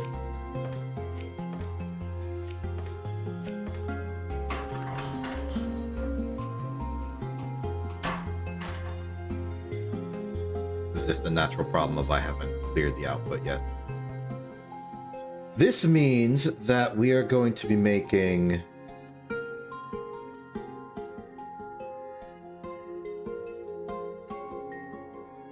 One, two, three. Now it's a question of the shape. The shame I can't mirror this.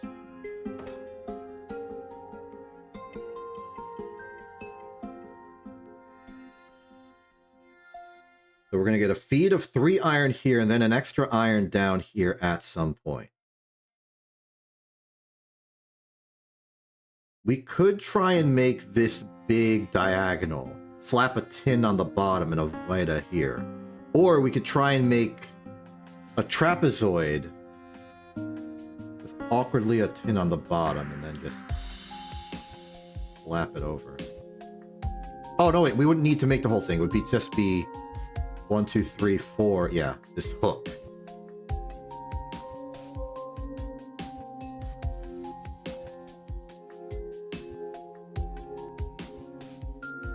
I think that's not bad, and thinking about it logically, we want to almost do something like this. Yeah, we'll make this out of snake line, the big S.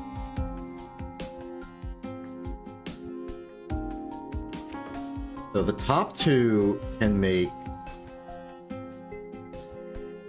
These two would be made, then the third one would come in. That could be the turn. The fourth iron...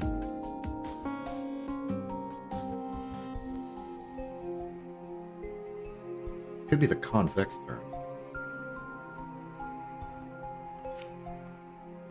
Yeah, so 1, 2... We tilt it over this way. Then this iron can be attached on, and then it can be slid over, and that's our snake. The Vita can be slapped on at any point in this process. I won't worry about it right now.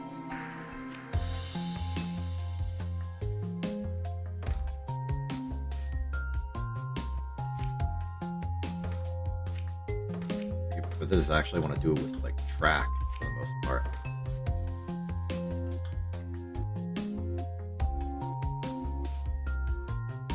The way I've handled this is a little awkward. So this would grab at the same time 3. So grab, forward, forward.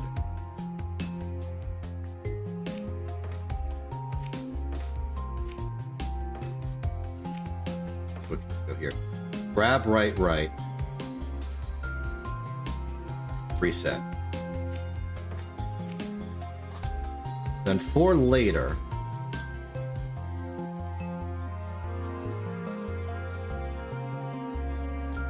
would be grab, track, track, twist, reset.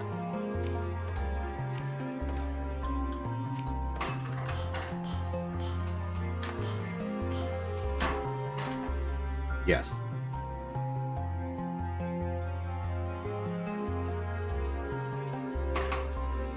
You now start duplicating this over. You need to go that way. Also do later.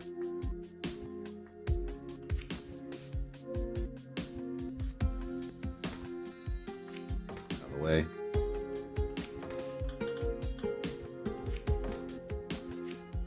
Same spot. It's a track. We don't have to worry about modifying it. You need to be 2 later though.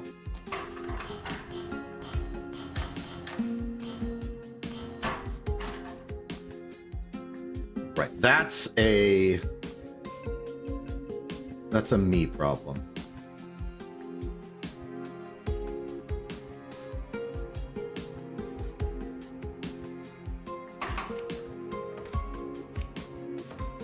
The final use of number 3 will actually be to push it forward, then reset. I'm actually sad about doing that because of the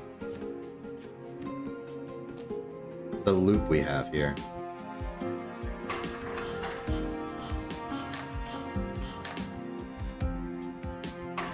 Oh, I know.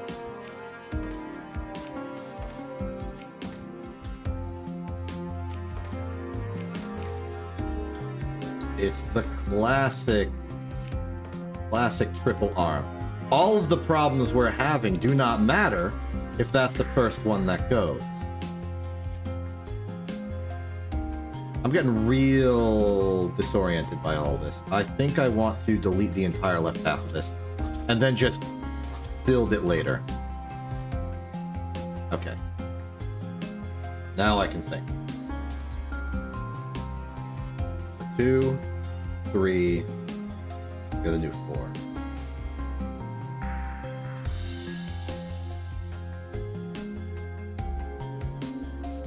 Oh, we do need the other product out here.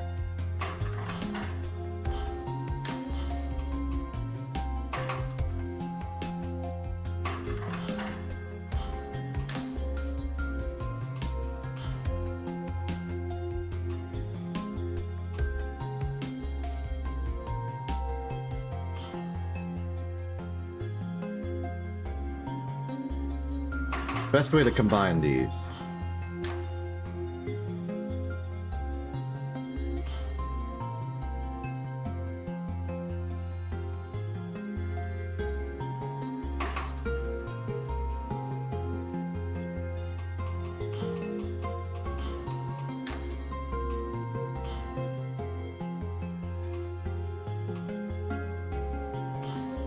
We lose the loop speed if number 5 takes it. But we are running out of space.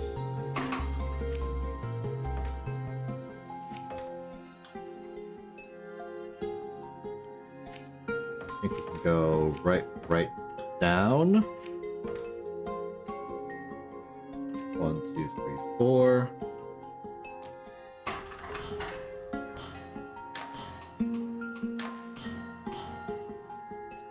That looks nice.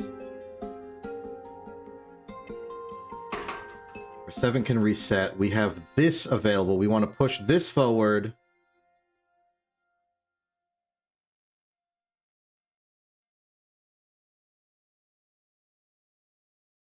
We could put the tin on the front.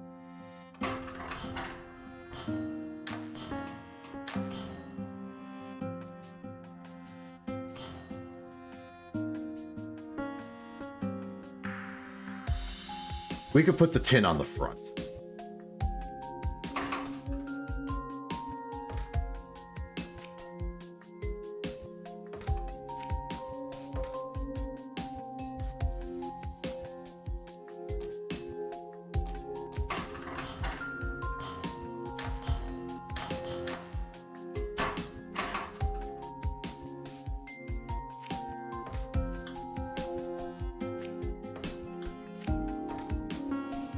I'll be getting no points for elegance here, but that's okay.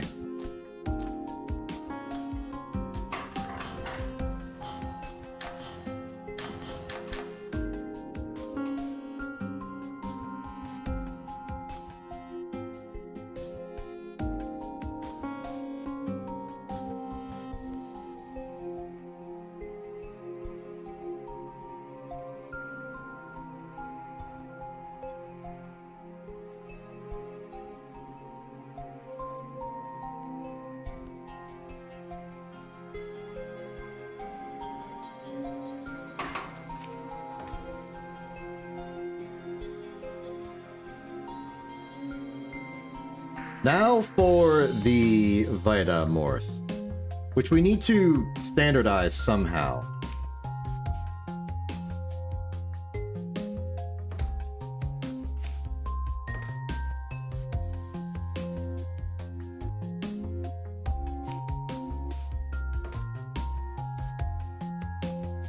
Which is going to be complicated.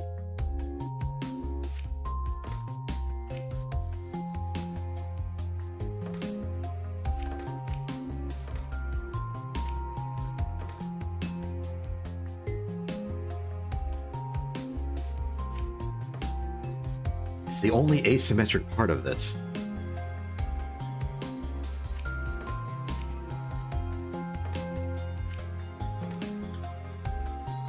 Start somehow. 10, 11.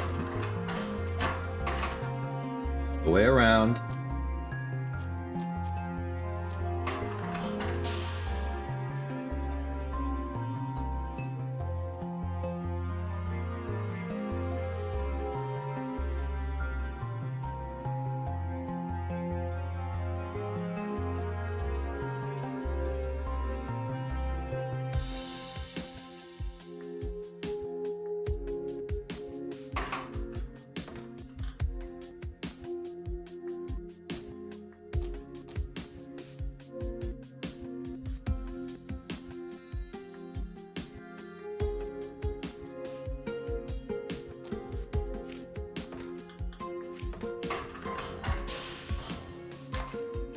Hey.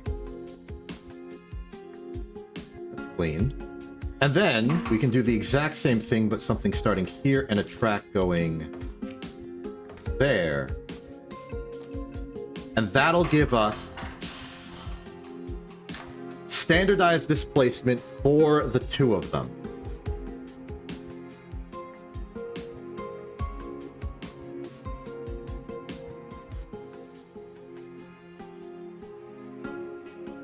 I think. No, we're one off.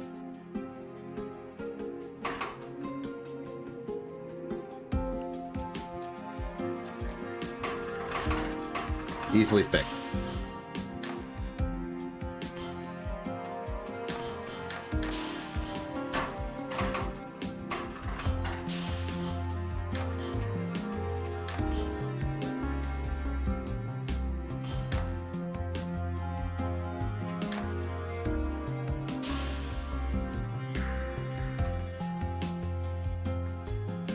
From there, it's not that bad.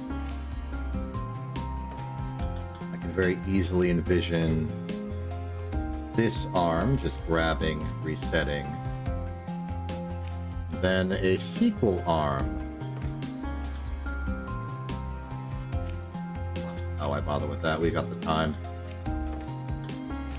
Just track it in.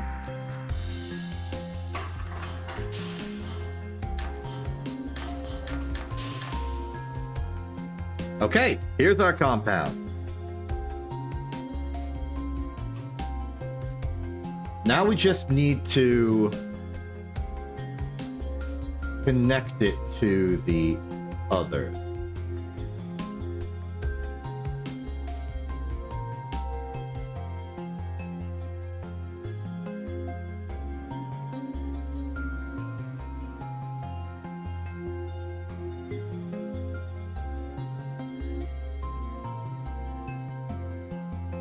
What does that sequence look like?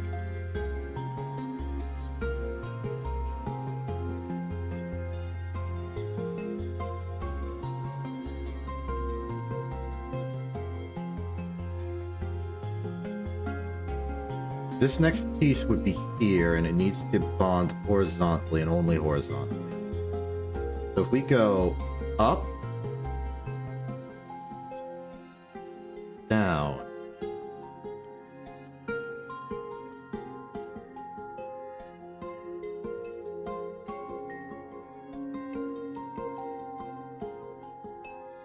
and then just a bunch of forwards, I think we get it.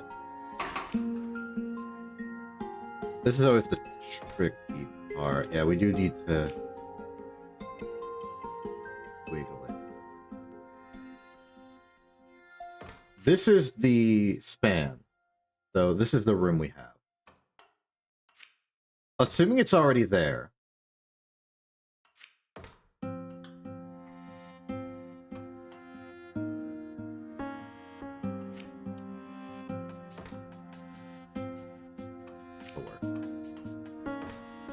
Up, down, forward, forward. So up, down, the pins here, we need to go forward 2 more. That's correct. The 15 and 16 will be up, down, forward, forward, reset.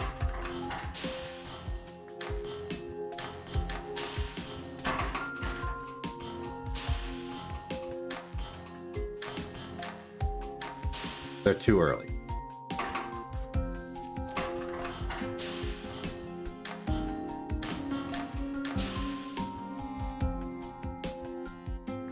They are still too early. They're actually too early. Like the number. Ooh, that hurts. Number 8. Your speed too speedy.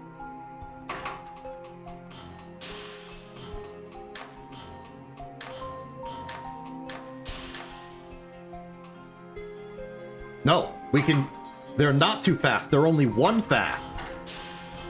Because that doesn't move. We can pick it up early. Excellent. And now this is the problem, obviously. To cheese it, I'm just gonna put a random thing there, grab it, turn it once, and just I just want to see this half working.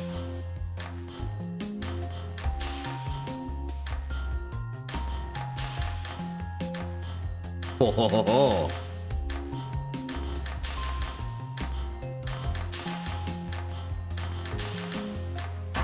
That's our solve. Okay, now we just have to do it again. We effectively duplicate everything.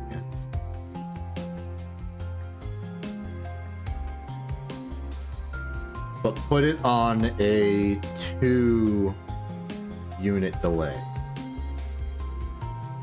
This is how I'm going to do this. 17. Where's number 2?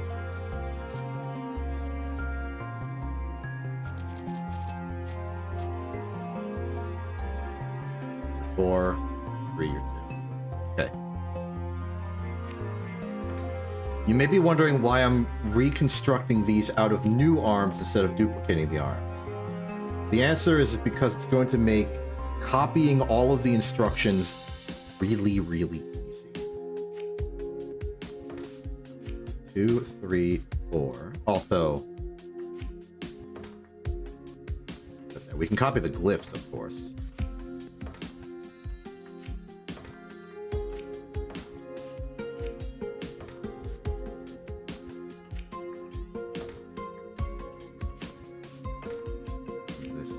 There. All is well. We've gotten 2, 3, 4. Number 5 is... Where's number 5? You're number 5. 5 goes there. Number 6 goes there and has a track.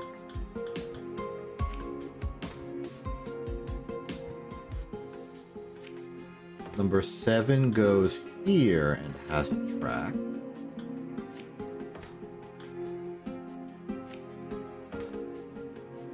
Number 8 is a piston that grabs in the empty space.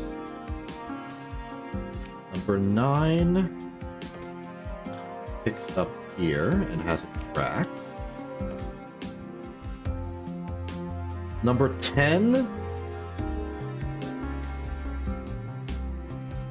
You're number 11, aren't you? Number 10, 11, 12, and 13 are not in the normal structure, so I'm going to move them to the very top. Which is to say I'm going to move number 10 to the very top multiple times.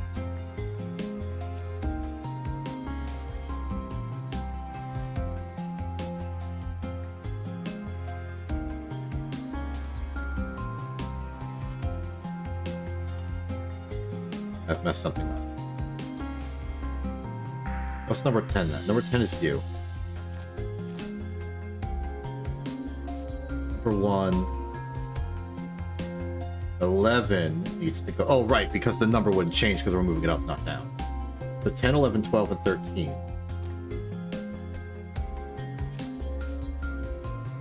It goes there. We now continue with the old 13 is continued. Where are you, number 5? Should be number 14. I think I'm losing it. 425, 11, 12. Okay, I think we're good. Where's number 14? You're number 14. 14 grabs the inevitable Morse. It has a track.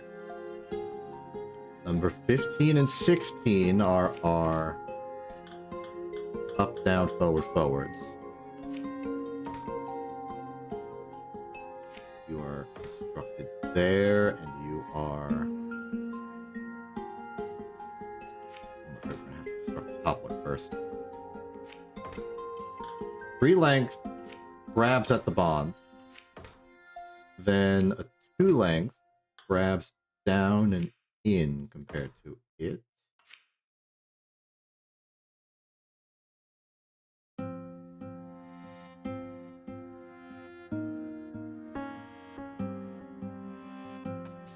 Yes. Okay.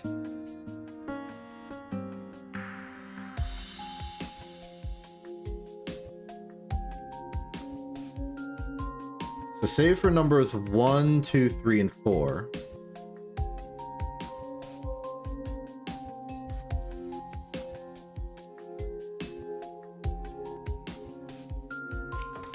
One, two, three, 4.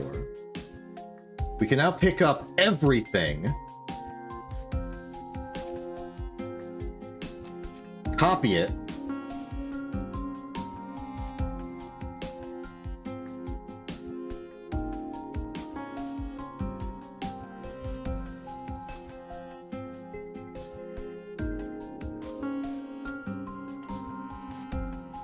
I need to move these up.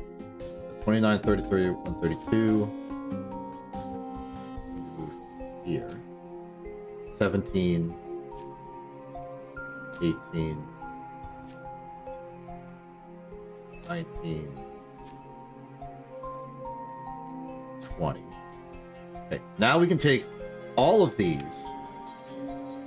copy them here. A little bit of mistake. Copy them here with a delay of 2. Then delete these 4. We should now have duplicated the entirety of this assembly with a 2-tick delay. And now we just need to go through and swap all of the rotation commands.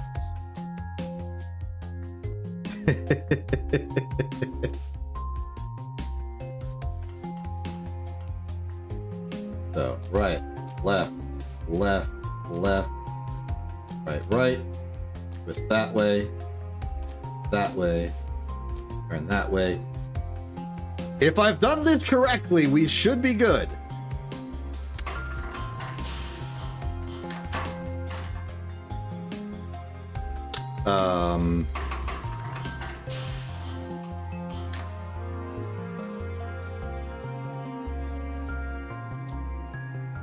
You're right, 4 is misaligned.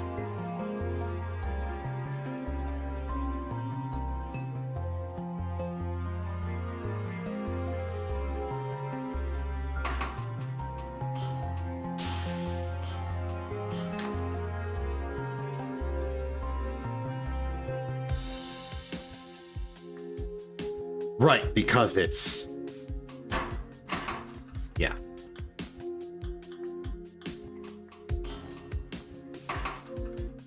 Goes here. Yeah.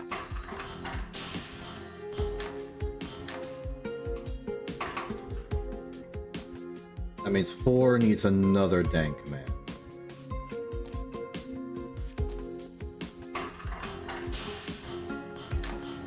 Good job for catching that, though I would have seen it once everything broke. Trouble in a familiar place.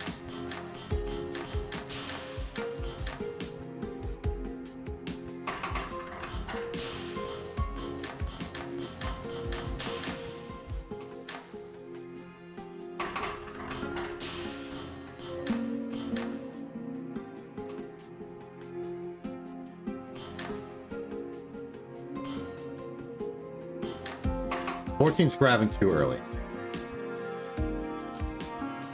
Now that's not a problem for number 26 because it's 2 ticks later, but I will increase it anyway, just for parity.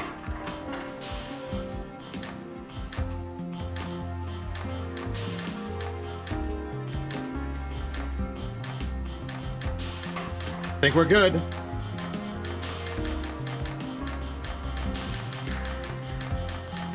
Oh, it's monstrous, but I love it.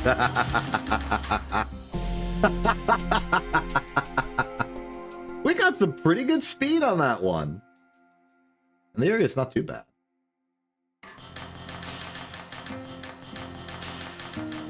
Oh, it's beautiful.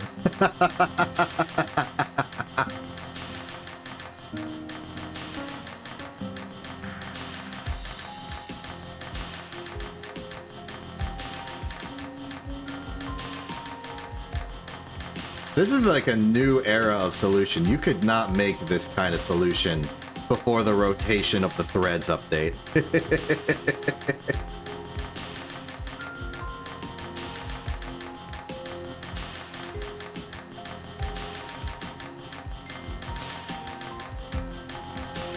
Wacky. Oh, that felt good. It's not a lightsaber, but it could never be a lightsaber. We need more lightsaber-compatible thread puzzles.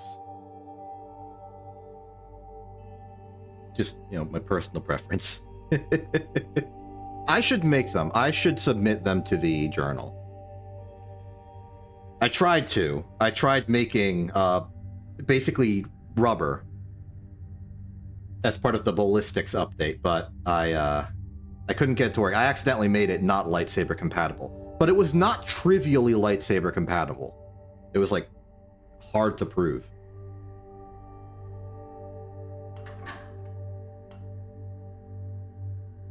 Well, I don't want to awkwardly start one, so I think instead we shall go to the Dera Metallica Sigmar, and then maybe we can do a workshop puzzle.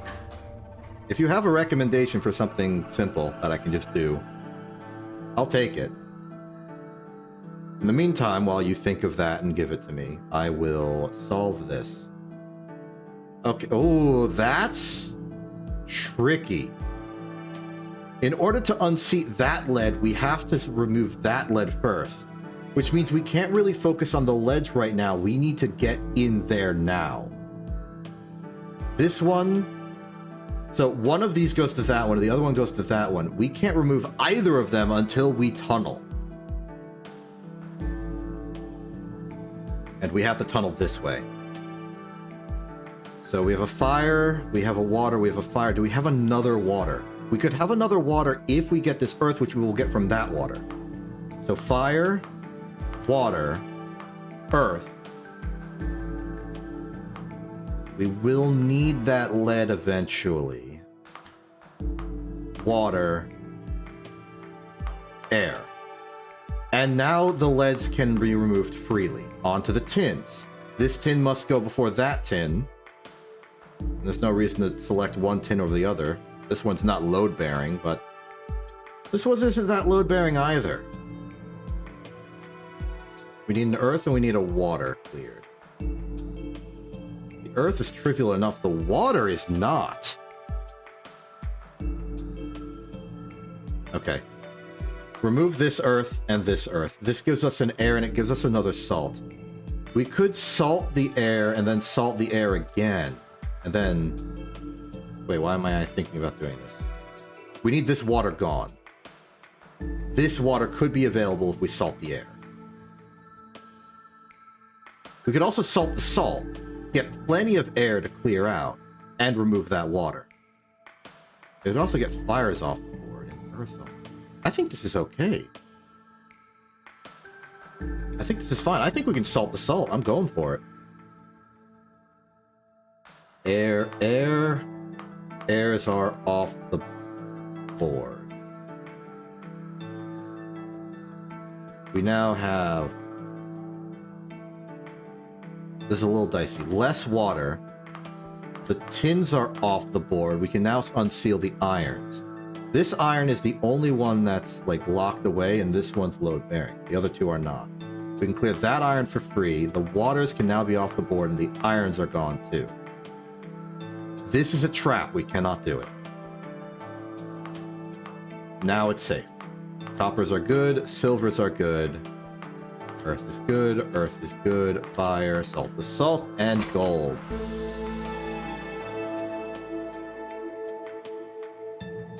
Not bad.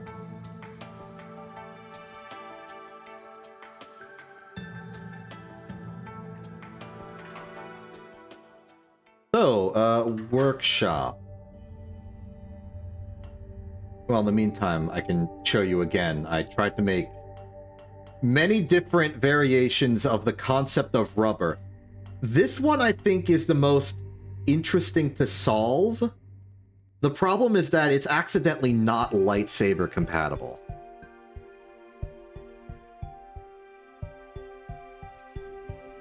It wasn't trying to not be lightsaber compatible, it just accidentally turned out that way.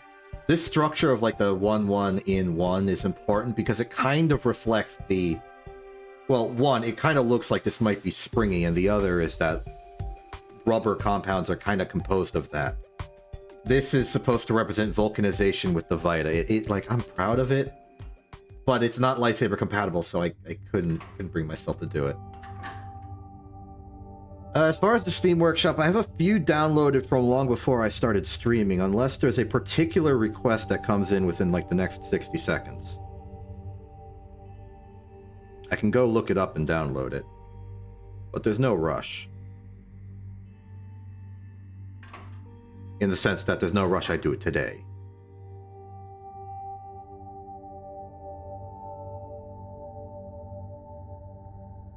Any takers? You don't have to give me the exact quality. Just say, like, you have an idea. You have a specific one, and I'll wait for you. Otherwise, I'm going.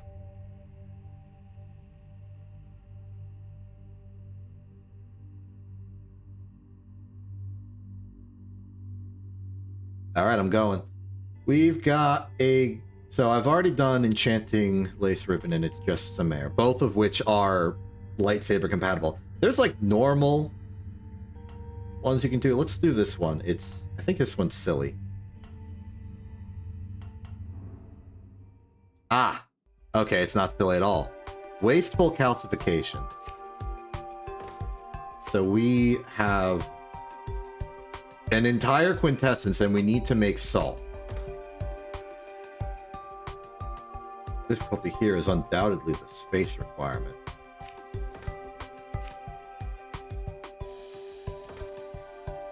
Yeah, it's a deep question. Where the heck are we even going to fit the quintessence?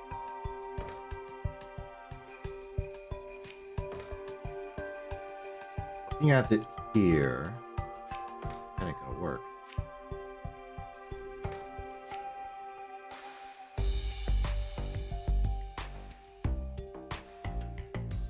Is there even any other configuration that we could work with here? And my concern is that the... Oh. Oh. Wait, no, that can't be the point.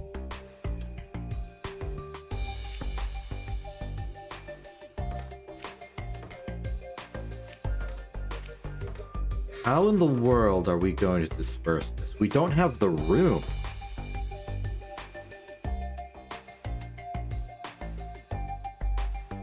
Like, conceivably, we put a piston here. Let's say we pick up a quintessence from this. We drop it in.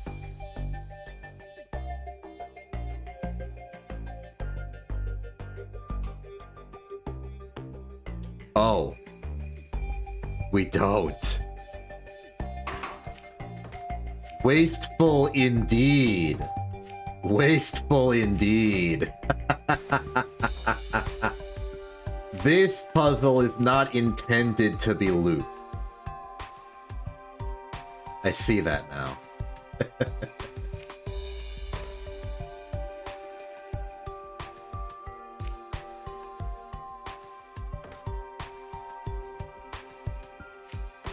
That's funny.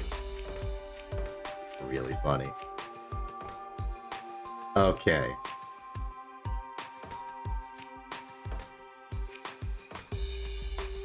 Yeah. What we do is we get quintessence, then we grab the two elements we can, bring it back in, salt them all, and just cause oblivion. That's funny. So, let's just start this best we can. I'm gonna start dropping the quintessences over here. The timing of this is, we can't like duplicate the timings on all of these, otherwise there's gonna be massive amounts of collisions here. So I'm just going to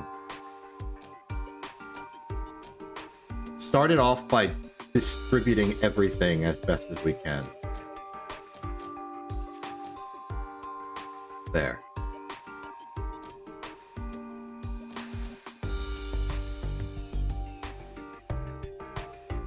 Then we will wait on number 3.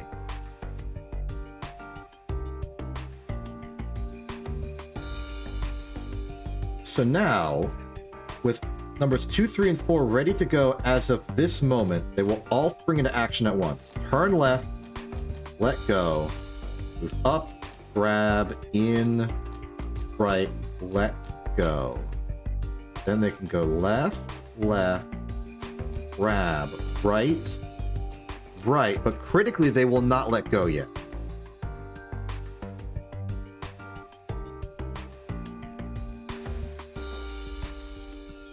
Number 1 will grab here. Go left, go, right 3, grab, left 3, let go, left 2, grab, left 4, let go.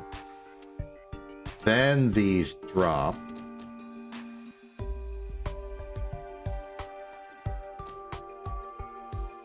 These will go grab, go, grab,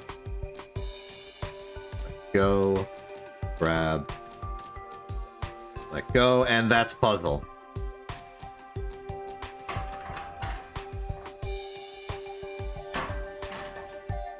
You are misconfigured.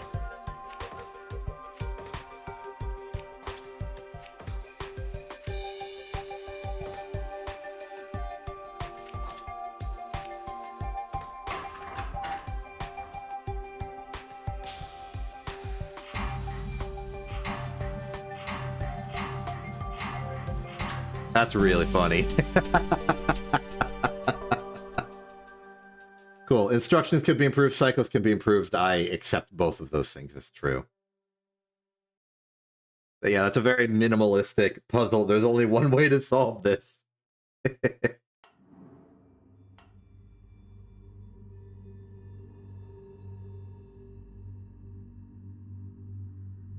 else we got? Oof.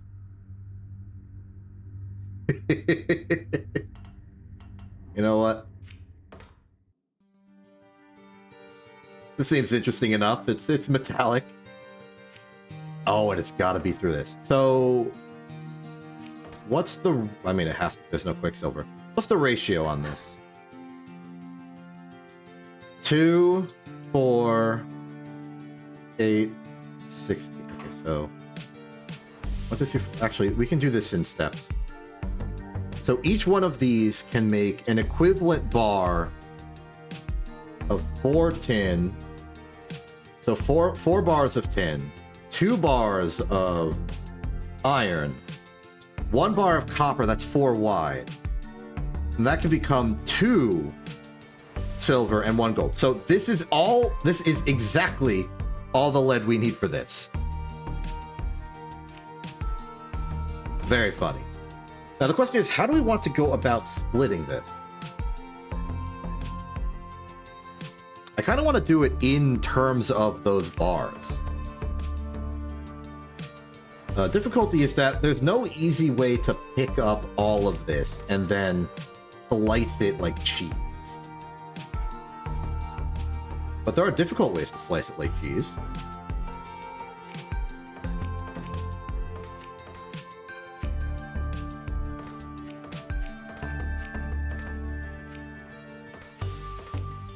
Choose to slice it like cheese.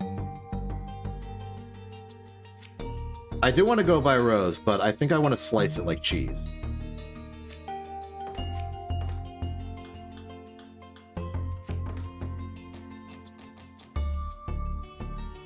Oh, right, we need the product.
Starting to question my choices.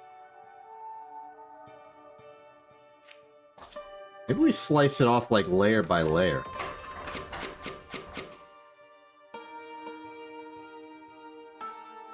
Well, no, that doesn't make sense either because you have to pick it. So let's go up.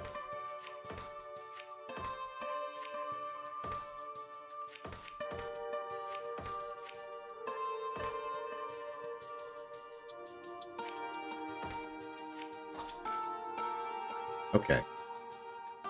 Yeah, I see. We need to make like...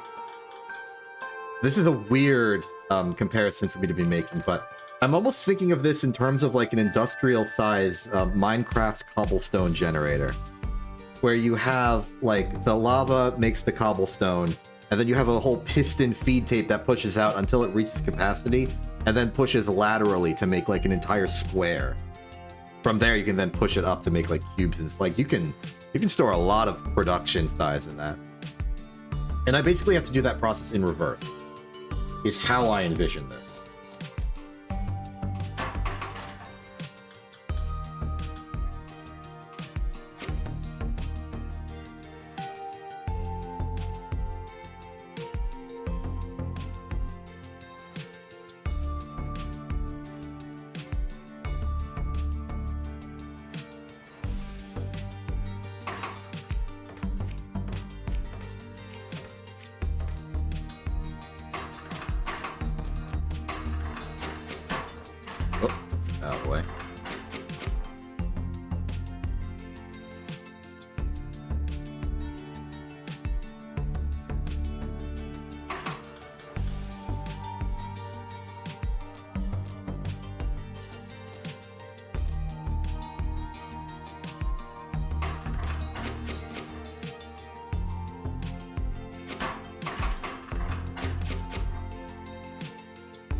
We want to do this in layers of 2.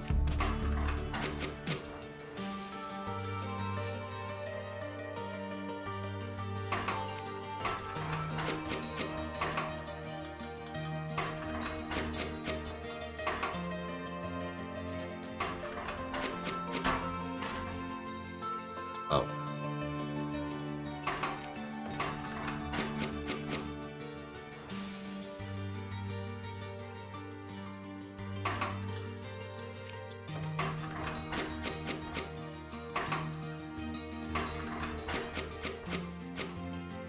That gets us 2.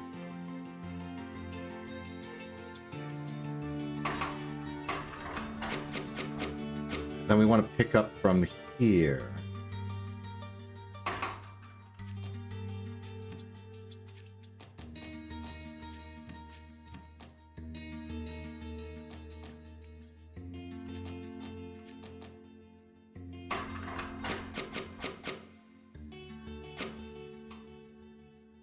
There.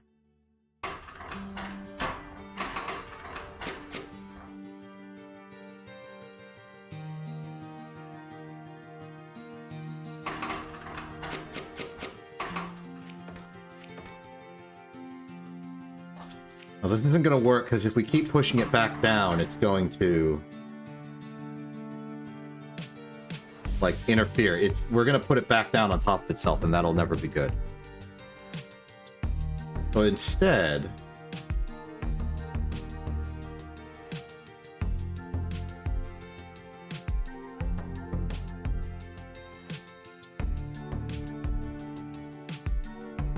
oh, this is getting weird, but I like it.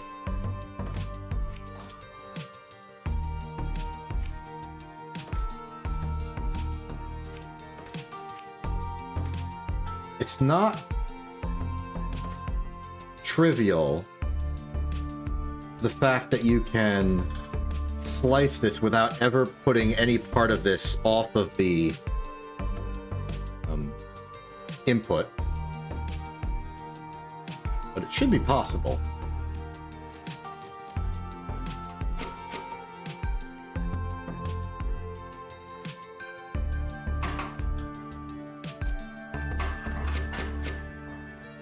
If we go one more this direction, we're out of luck.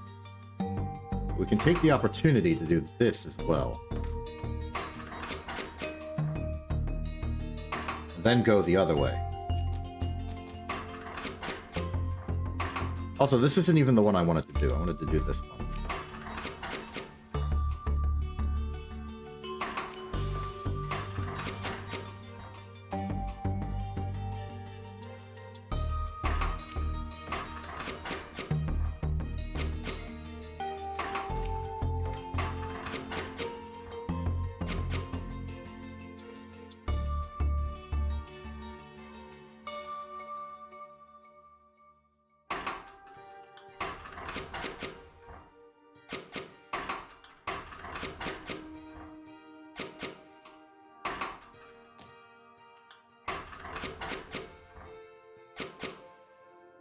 And then we're good to take this bar and do something with it.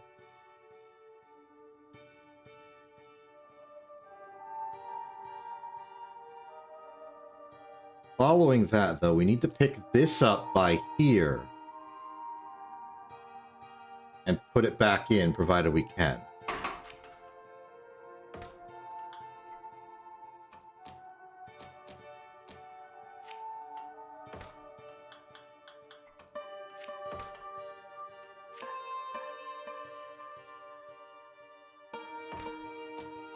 And then number 3 is our reset.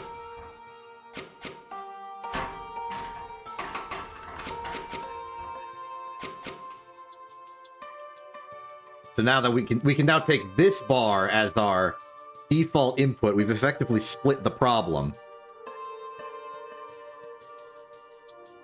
As for how we want to do it, I don't exactly know, but it's available.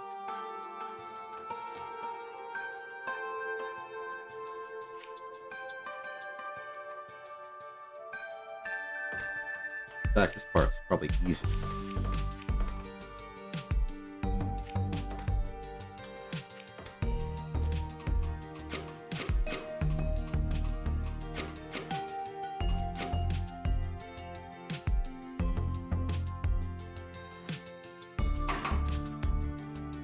I like this sort of conveyor belt type system we have going. I'm going to continue it, if only for aesthetic appeal.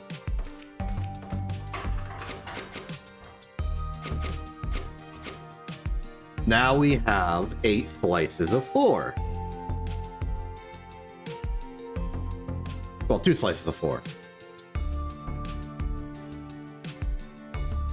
But it's 8 in the grand scheme of things.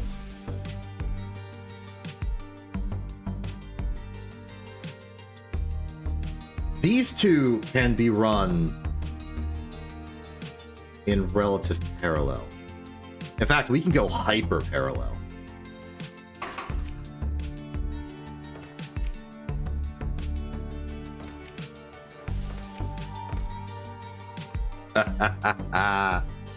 Okay. I'm pulling stunts.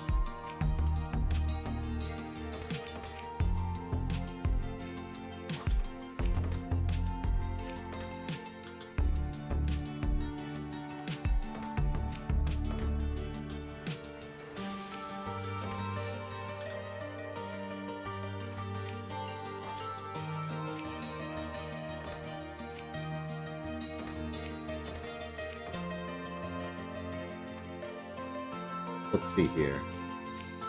Ultimate, we're gonna go 1, 2, 3, 4, 5, 6. You as well. Grab 1, 2, 3, 4, 5, 6. 2. 1, 2, 3, 4. You're good.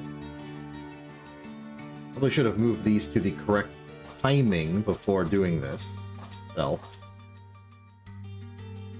So 3 is done here. That will be when we can connect. 2, 3, 4. 4. Lost the product.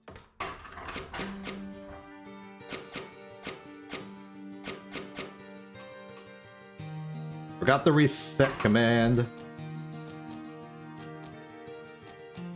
There's probably a more elegant way to do this with, like, I don't know, slightly shorter 6 arms, or... I don't think so, actually.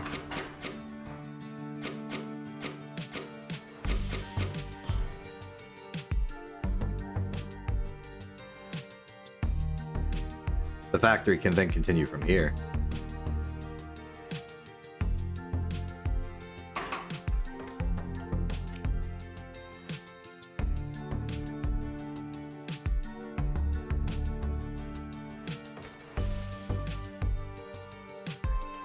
You're beginning to see the assembly line at work.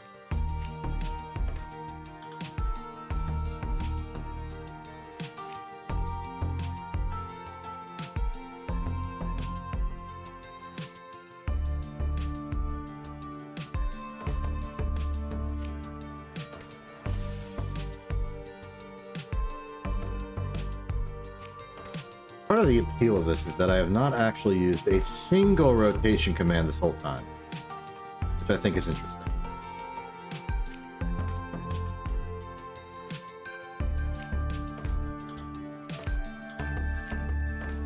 One, two, three. You go 1, 2.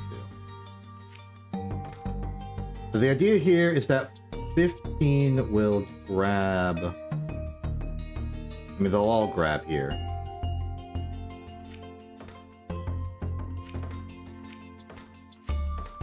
Go like that. 12. Go like that. Okay. The 12 and 13 will go grab the break. 1, 2, 3. Reset. 14 and 15 will have the same thing, but they only have to go forward twice, then reset. It'll be like spring-loaded. That'll get us.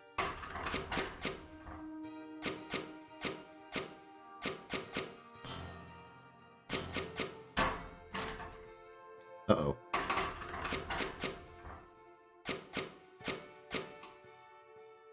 Number 1 is resetting too fast. The loop is not airtight.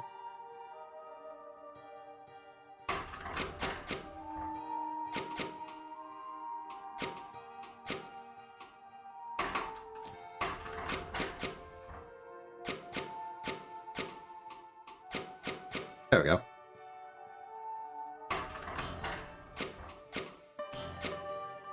Then we get our 2 iron.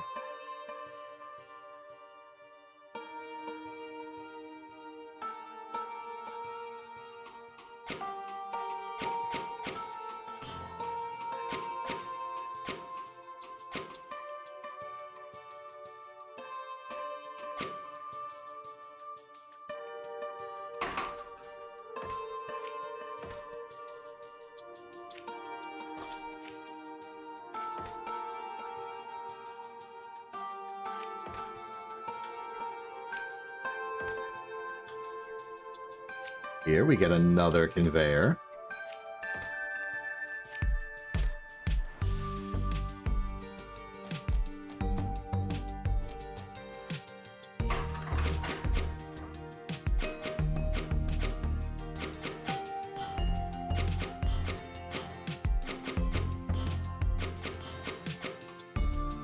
So now we're faced with a conundrum in that it's kind of difficult to get the rest of this solution going in the, like, short loop. But I do have an idea.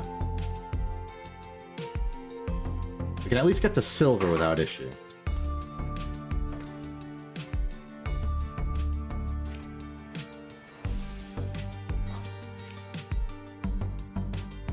Here's that without issue.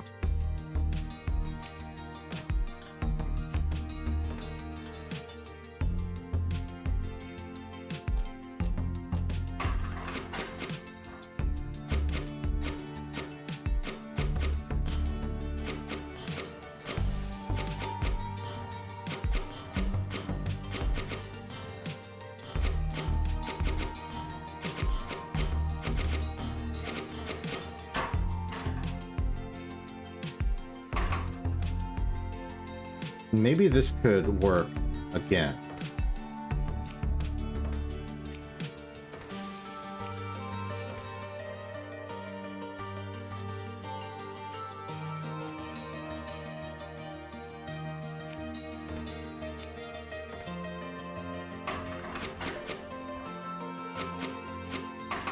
for this one.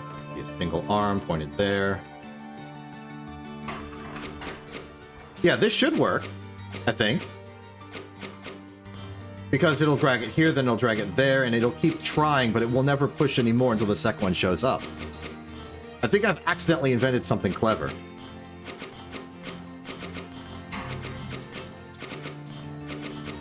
It's working. It's working.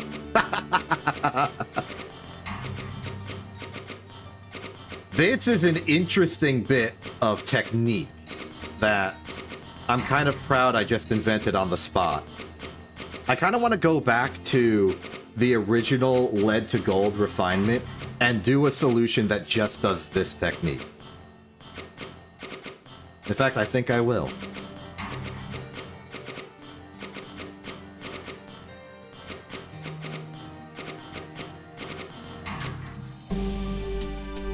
Great. Yeah, I was hoping we would be a little competitive on cost, considering well, I guess we would be competitive on number of instructions, but this ain't production alchemy. Area is pretty good. Cycles are about on par. Okay, yep. I'm going back to the campaign. Spinless solve. Where is that puzzle? Steel solvent. No, we steal the lead ore. No, it's even earlier. That was one of the first things we ever did. Here we go. Oh, no, wait, hold on. We're doing it through. Never mind, that's the wrong one. So it was that one.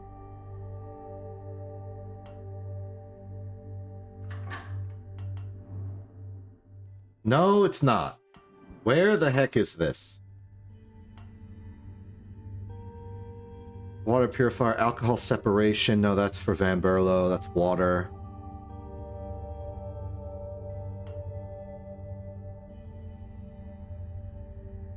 Purified gold. This is it. Excellent. Okay, we're going to make a very, very horizontal solve for this. So, it's gonna be tin. Somebody must have done this. It's too beautiful for me to be the inventor of this. Tin, iron, copper, silver, gold. Still though, I'm happy to at least be a part of this history.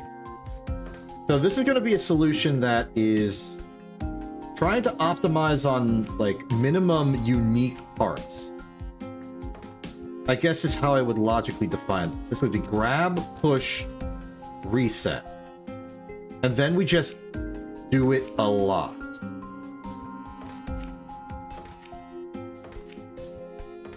So this is minimum unique element. I guess.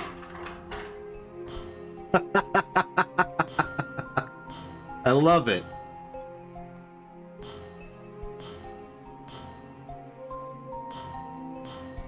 All you needed was a little bit of translation.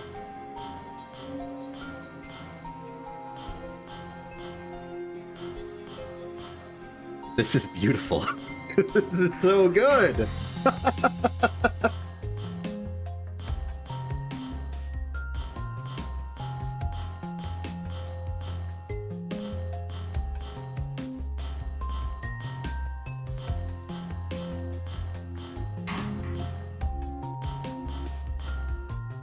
Now that we're getting past like worrying too much about progression in Opus Magnum, we can start going back and doing some works of art like this.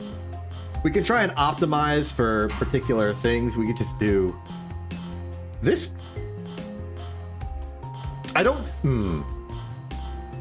This could be minimum instructions. I don't know. It's definitely minimum horizontal length used in this. Then again, maybe not. You can make a rotation-only version of this, I realized. That would probably be minimum instruction, because you wouldn't have to worry... No, you couldn't. You could not do that. And you couldn't do that because the entire point is that it will not accidentally pick it up once it gets to the final loading zone. So maybe this is... Look at that. Minimum okay, minimum cost. It's pretty low cost. I'm impressed with myself.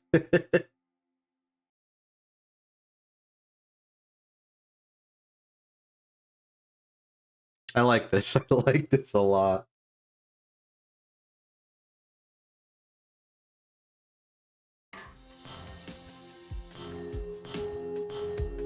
I've done something beautiful today.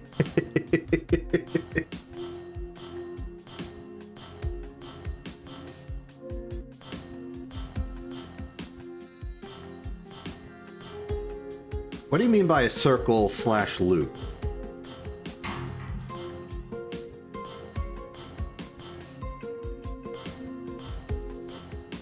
Like in terms of minimum instructions.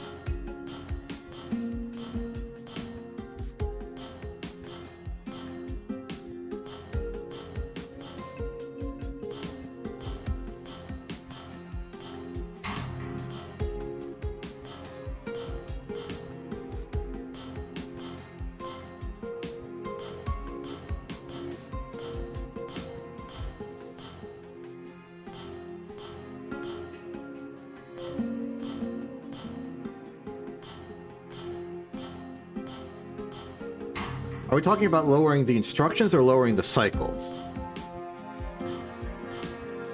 Because if we're talking about lowering the instructions, I don't think we can go down to a loop of 3. But lowering the cycle count, I think I can see where you're coming from.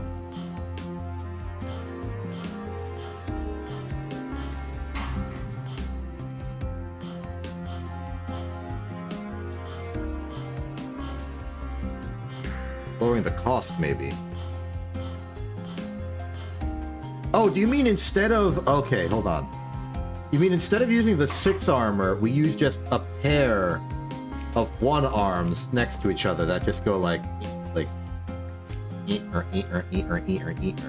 Because there is room for that. We can lower the area, definitely, by doing that. Oh! I'm going to leave this pristine and untouched and just make a duplicate. That opens up another interesting artistic design decision. Because this can become this.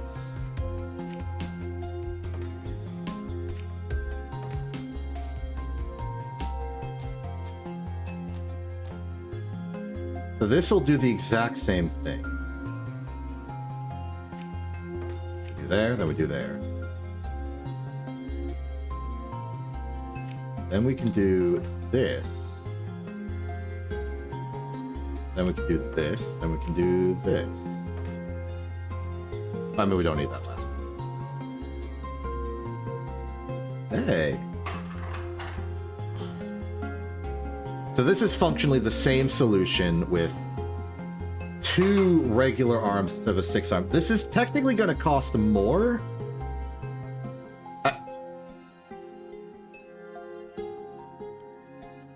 I had an idea.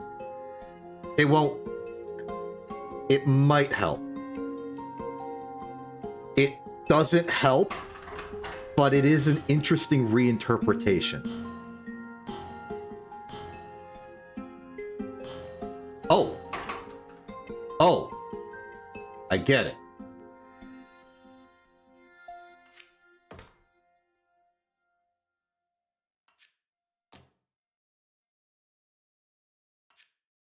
Double up.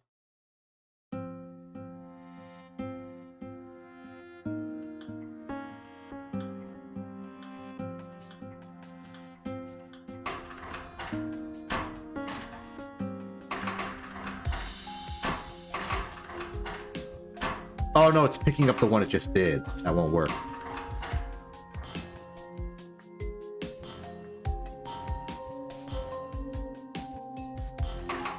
this can be optimized in space by doing that.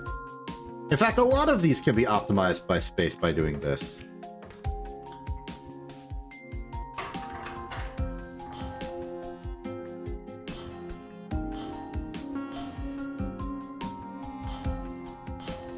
We've made a slightly smaller solution.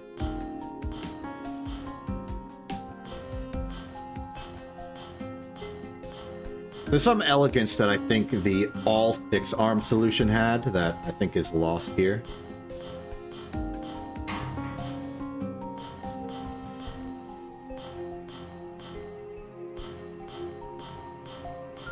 But I still like it.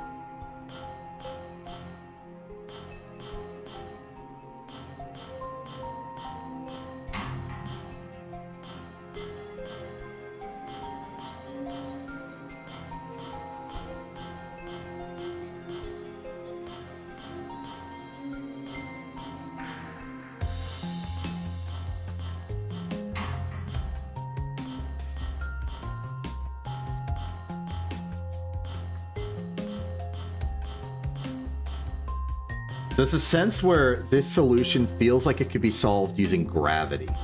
Like the lead rolls in, if we put like a little bit of a divider here, it like falls, it lands here. The next lead falls and lands here, it makes this, which can fall that way. This is like a marble solution. Just, you don't even need the arms, just tilt the engine slightly. All the lead just sort of pours over and makes the gold at the outside.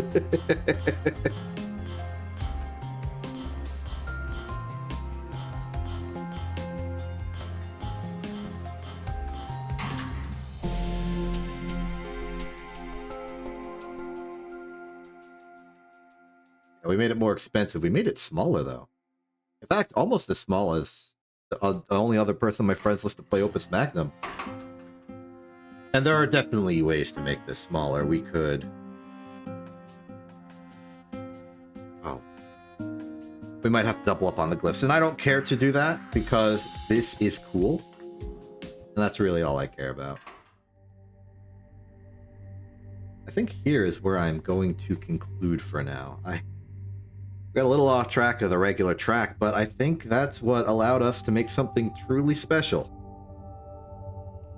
I don't really have the means or the confidence to share my creations with the greater Opus Magnum community outside of these streams, so if you think my things are worth its salt, I'm gonna have to ask that you go about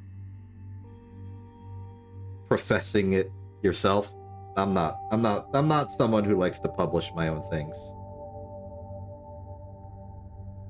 I'm also more confident saying this right now because we're in an ad break. Nobody's going to hear me say this. The person who's currently here isn't going to hear me say this. I've gotten away with theft. I'm going to go before the ad break ends and they figure out what I'm up to. I'm Exception. This is In TV. Have a good day and good night.